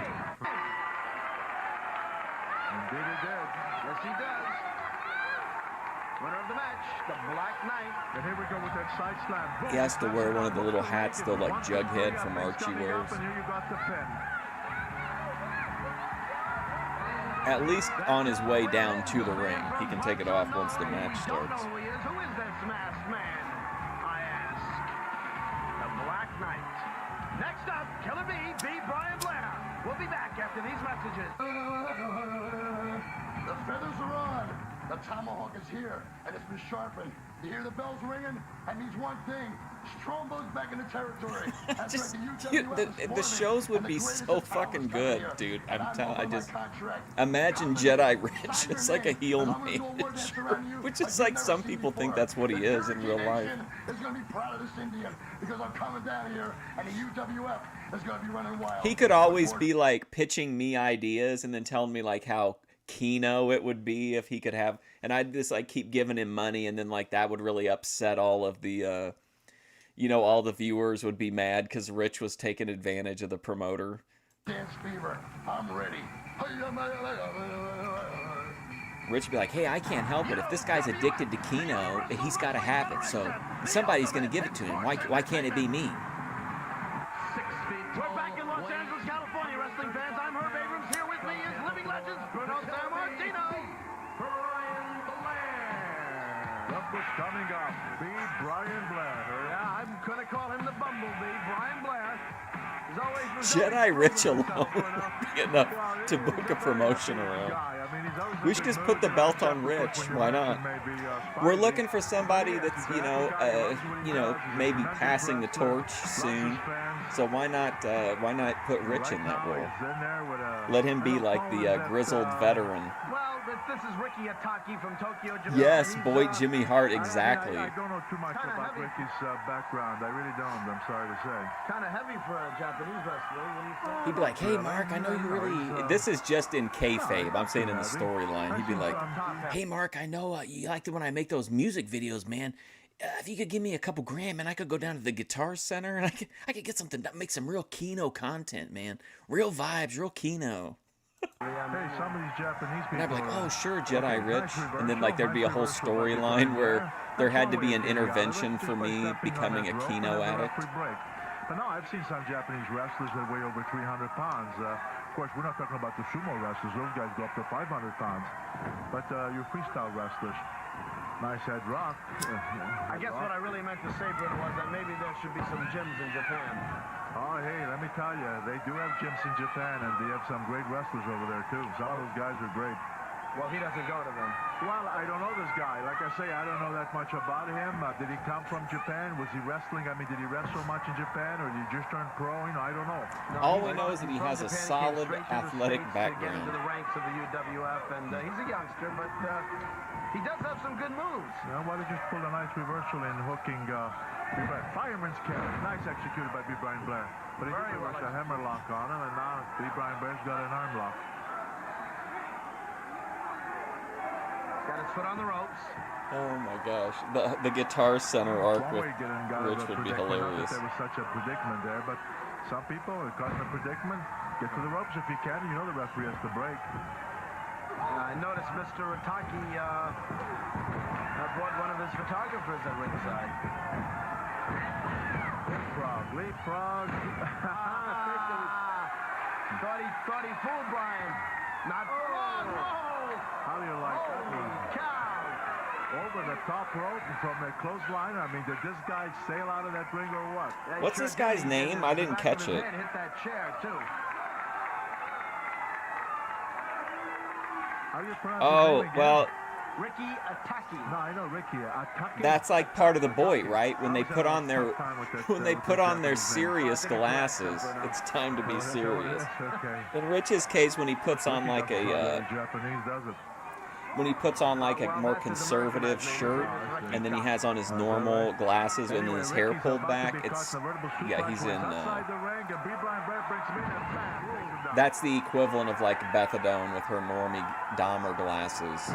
Like it's time to be. This is outside of. It's a shoot basically. Yeah, that's Jesse Hernandez, and they're one of our most Take 'em all down to Tampa. referees here in the UWF, Bruno. Yes, he's a good referee. Back body drop, and he really scooped him up high. Bring in one. I Which thought you didn't one? beat Brian Blair. He is like One a- real he old? likes to buzz around in that ring. That'll slow you down a little bit. Getting raked across the eyes like Needing that. a hit of Kino content, yeah. Reverse atomic drop that was, but now Ricky's I'll be like, feeling I'll be on the the, Roku, being like, oh my God, it's Bethadone live, it's Grace live, Ruby, oh my God, it's Max are live, and then I just keep getting like going down the list until I'm like, is Minar live? And then someone starts crying like, oh my God, you're watching Minar? You need help. Let's see what they can do here. That's it, probably what? I thought he was going to run him across that rope and make his eyes on it. I did too, Bruno. Bring in Rick, yeah, why not, sure. Kick to the face. I wouldn't, I'd bring him out to talk maybe. Ram his head, is he? And he gets the buckle.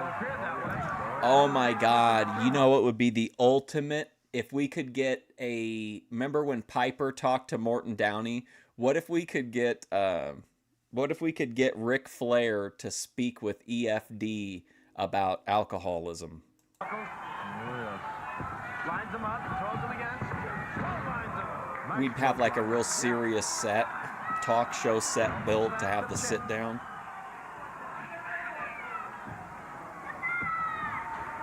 Again, throws him against those ropes. Live body slam press. That was a good power slam, and let's see if he's going to do now. Looks like he's going to, what? Is he going to turn him over for a The grab? enhanced No, games. this is one of Brian's new finishing moves. The Oh boy, scorpion. what a lousy To sharpshooter. a Boston Crab, and I'll tell you what, that's a submission hold, and you know it. And that's Boston Crab. I've seen Brian use that a few times, and It's a very painful finishing maneuver. It is, but if you have success with it, why not try to use it every time you get the opportunity? Rick is in pain. Imagining like giving EFD a couple $100 and being like, here kid, listen, I'm sympathetic, you know, use this money. And he's like, $200? What am I supposed to do with $200? Like Flair turns around and he starts, he's red-faced and bug-eyed. He starts taking his tie off. He's like, what'd you say to me, kid? Hey, I'm Captain Lou Albano, and I'm going to tell you where you find the world's greatest. See, why doesn't Elon Musk do shit like that? Like, you could make that happen. Literally, the only thing keeping us from seeing Ric Flair try to educate EFD about alcoholism and then turn on him and start chopping him is money. We could literally make that happen if only money wasn't in our way. Bob, let me tell you something. I knew your family. Oh I my know them God. well. I know about your dad's reputation. He was a great wrestler. I know about your brother. And now Man, this shit is taking off now. We got one of my all-time favorites. Lou, I've been around a while. You tell me about me, Lou. You seem to do it so well. Well, let me tell you, one thing you do possess. You possess wrestling leverage. Well, Wrestling put the balance. belt on You him. got the size, Sure. You got the stamina. You got the natural ability. You got the amateur background. You can suplex from the top rope. In fact, you can suplex so many ways. Woo! I don't even know. We could have EFD hold Ric Flair's mouth open and pour liquor down it to make him relapse. Go ahead, let me hear. Money, that's it. And it's not even a lot of money. We could probably do that very reasonably, to be honest. Oh, yeah. Wrestlers, one of the greatest Yeah, sure. around. I got the brain of a dehydrated BB. Put my brain in a pigeon or parakeet, see it fly backwards. Let's hear about you and Nikita. You know this Nikita's a good man. Go ahead, talk. No. Tell me, how can a fella just 2 years older than I, with the forementioned credentials, let themselves get so fat and sloppy and run down like you have? Anyway, let's get on your right. We need to go ahead and talk about Nikita Koloff. Talk about the Paul Orndorffs. Go ahead, talk about the them. Brian Blairs. These guys are tough men. People who have kept themselves in tremendous Captain Lou shape. is so And on they're edge stepping here. Do you in the think ring he's against cranked a up? man like me, a man who, like you said, have been wrestling I don't know since if I was I'm 9 like years my old. my Knee-high Coke to a meter is grasshopper. One of the sitting greatest- back. There's so many amateur wrestlers in the country. You call that One of fat? the greatest professionals. people that seem like they're really on edge. To the UWF, and they say, Captain Lou, you got the body that women love and men envy. There it is, baby. I'm Captain Lou, and I'm talking to you. Hearing from the blind people of America, Captain Lou is. But back to the fellas that I'm gonna have to tackle. The Orndorffs, the Koloffs, all tough wrestlers. But let me 2-year tell you broken something. arm. I was born and bred on tough wrestlers. Eat them for breakfast in the morning, and I'm ready for nothing else. Yeah, that's what than I a mean. good Like, it wouldn't wrestling even match. take that And much that's- money. And I mean, what a crazy moment that would be. And like a rich person could just drop like, you know, a few bucks our way to make these things happen, you know. Where are the rich people to make the real art happen? Like Ric Flair tearing EFD's shirt off and just laying a series of knife-edge chops into him. That's the name of the game, wrestling, and I just happen to be one of the best in the world at it. All right, I know Thank you're you. rough, and I know you're tough. And we'll after it's all over and they put EFD into the ambulance because his legs are broken from the figure 4 leg lock. Remember that SummerSlam video where Steve Austin was in the back of the hearse and when he woke up and like the Undertaker was driving it? We'll recreate that, but whenever they load EFD up into the up into the ambulance, it's me will be driving it. And I hope you stand by what you're saying. I hope you can back it up. But you're good. But let's see you do it, baby, because the time's growing near. Woo! Let's do it. He's outrageous. He's infamous. He's Captain Lou Albano exclusively on the UWF. Coming up next, Billy Jack Haynes. We'll be back. after Why these is he messages. I hate that choker. It's such a weird thing. This is Dangerous Dan Spivey of the UWF, the #1 contender for the heavyweight championship. You can only see me on Feet, Fist, and Fury, only on Sports Channel America. So you people watch if you want to see the real deal of professional wrestling. And then the next week we can have Andrade call out EFD for beating up his ex-father-in-law. Billy Jack Haynes, professional wrestler. You know, I've been all over the world. Professional wrestling, taking on the toughest. Had my teeth knocked down my throat. I've had 1,000 stitches in my head.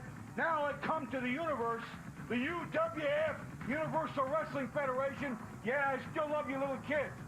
but I'm here for one reason. Huh? The best, the toughest competition right here. What? But I'm here for one. Universal Wrestling Federation. Yeah, I still love you little kids. That was But a I'm here McHenry for one moment. reason.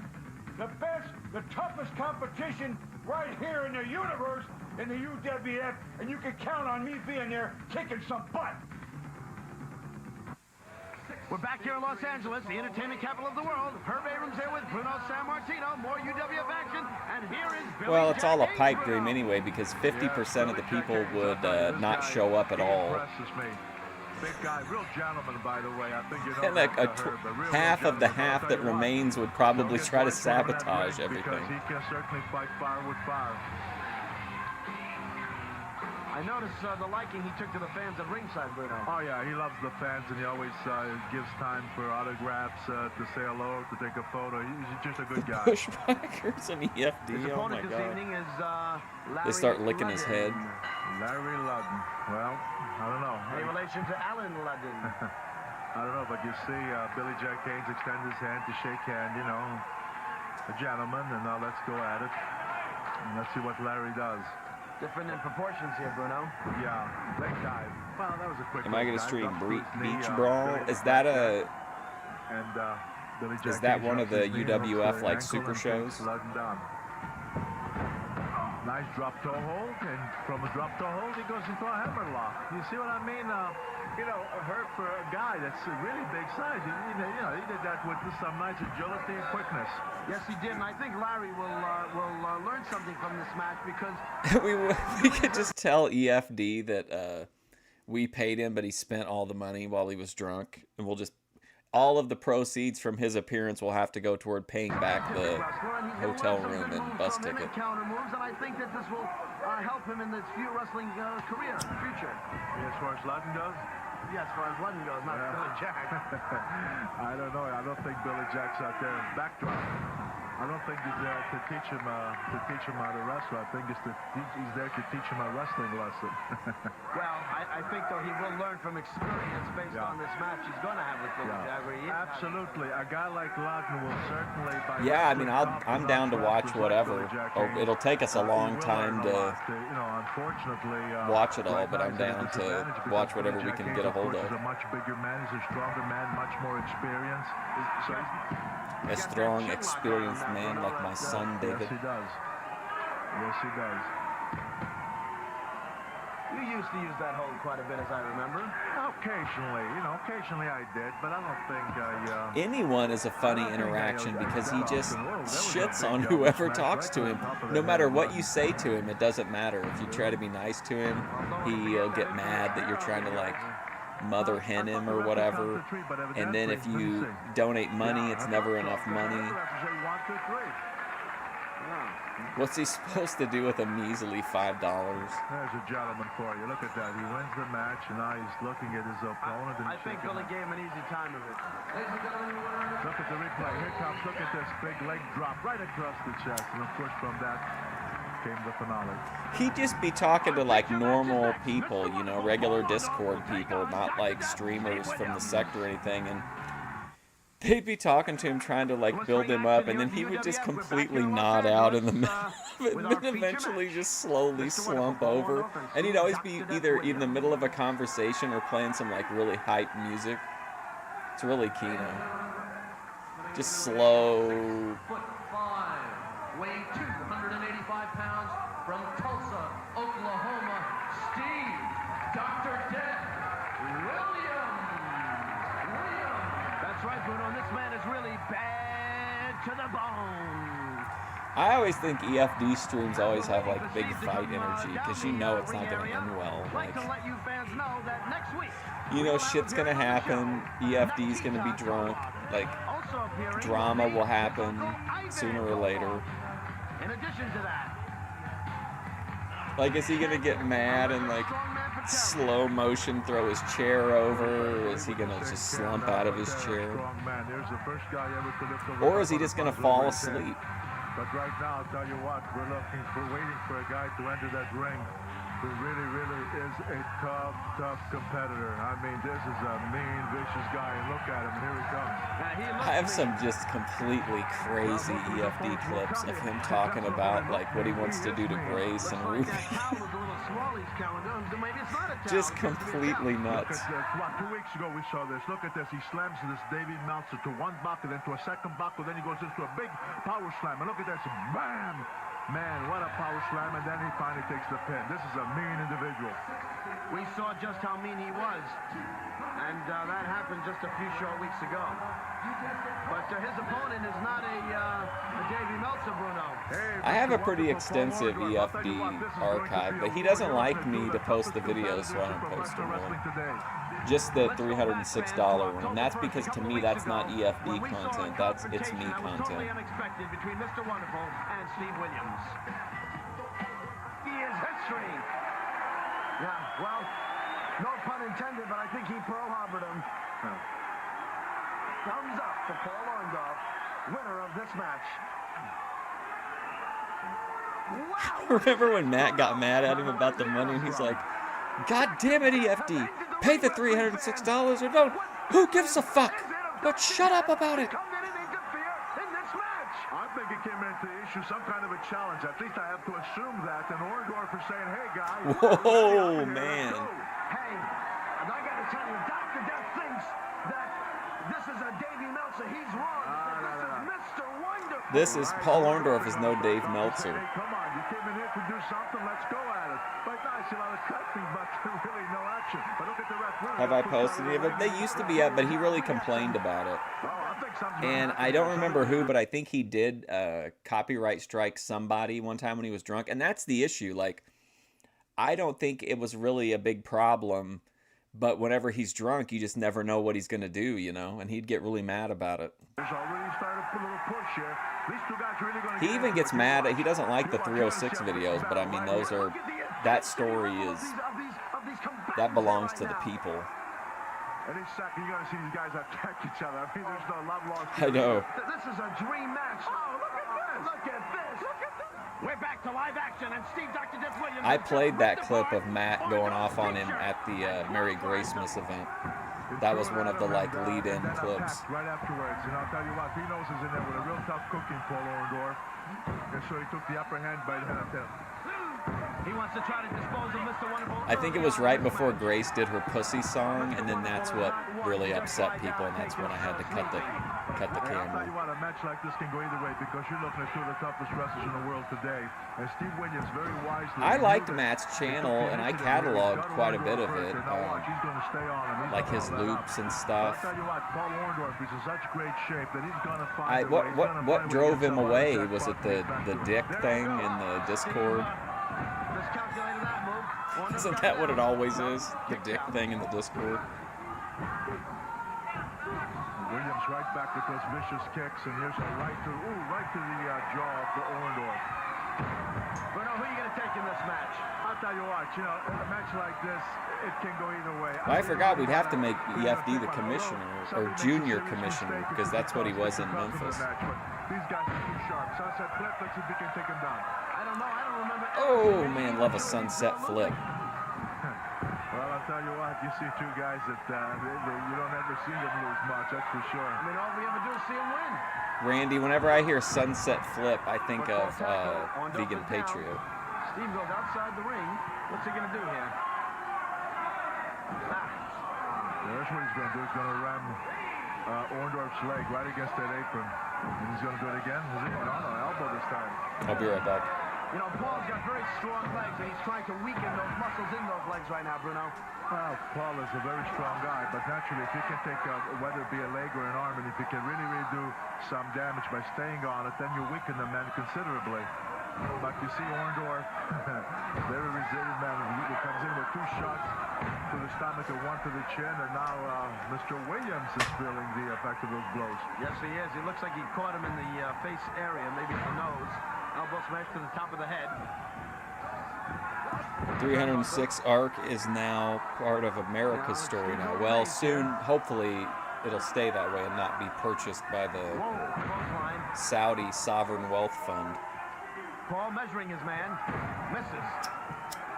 Boy, I'll tell you, when you miss with a knee like that, you have no idea how painful that is to your own knee, because you're coming down on that ring, and that hurts. And he already had quite a bit of damage done to his leg. Now Williams is going to get behind again, but here comes Paul. Yeah, seesaw match. Yeah, like you said, Bruno, could go either way here. Oh, boot to the face. Sunset flip on the Sunset Strip. Yeah, I think Paul was a little bit far when he went to the court. He gave time. No. She was really pissed off the last stream. It was really heated. That time, there's no way. Here comes the Domino stretch, right? No, it doesn't pull it off. I remember your friend Dominic DeNucci used to do that abdominal. Yes, he did. He used it quite a bit. But this is a very painful. When applied properly, sometimes it can be a submission. I'm listening for that guy. Dealing with a guy like Orndorff who can absorb an awful lot of punishment. But this would be a good time for a boring right here. Oh, he broke the whole well, thing. hey, it worked. This is dangerous. I mean, when you get up like that, you're losing a leverage from your feet, and that could be dangerous. Man, love a 10 punches in the corner routine. Oh. Soprano punch over there, Bruno. Well, I know, but you see, Orndorff really positioned himself for something like that to happen. Dr. Death hitting him in the lower abdominal area. To get up like that and position yourself and leave yourself open for a blow like that. I think Paul's hearing music right now. Who pissed off VP? Everybody. Williams knows that he delivered a blow that's going to take Orndorff time to recoup. So he's taking his good old time now to clear the cobwebs. I think there was some old lore being brought up, and then she also just is mad at the viewers for like trying to take down her income. She's still upset about that. Smart moves Dr. Death making here right now with these punches in the small of the back. She feels like if it wasn't for the chat, she could be like get a better job and make more money. To weaken Orndorff's back. And this, believe me, now what's he going to do? He's going pound. He's squeezing with all that strength. Yeah, but that's a very He's good for 4 position. more tapings. Oh my God. No, that won't work. Not for him. No way. Shoulders are up. Now, how could he see that from that vantage point? You've got to be shitting me. He can't see what's happening with that other shoulder. Where he can force his shoulders down. Here he comes up. Here he comes up. Boy, that'll make me look. Wow, ref. Hey, you know, the old saying. What's the old saying? What's good for the goose? It's good for the gander. Well, right Bruno's just getting worse and worse. He gets replaced at some point, though. Smart moves. He goes out of the ring and, you know, take time to recuperate a little bit. Yeah, well, you know, those type of blows can really affect you, Bruno. Oh, they sure can. No, not Grace, vegan patriot. Outside the table area. Grace doesn't need to work. They get in the RV back up and running. Then they'll start printing money at Thorpe Court. The shoplifted gas station soft drinks will flow like wine once again. They're outside the ring. The referee's counting, and I hope that they're paying attention to the count, because if they're not, I got news for you, they'll both be counted out. And there it is. Oh, come on. Unbelievable. I don't know what the effect but is going to be. These guys are not going to stop. They're not going to stop. There's a lot of hate. Oh, look at this with a check. No, Duck. Whoa. If Orndorff had knocked that chair out there, he would have had his head down. Art Donovan, an episode. So this is the last Bruno episode? Wow. Doesn't give me a lot of time to like process, you know, the associated feelings, but. Because wrestling fans, you will see in our feature match, Cowboy Bob Orton will take on Mr. Wonderful Paul Orndorff. Also witness of a blistering bouts. UWF, the Universal Wrestling Federation, the ultimate in sports. Oh, wow. All right. I got to go, but give me 1 second. Let me,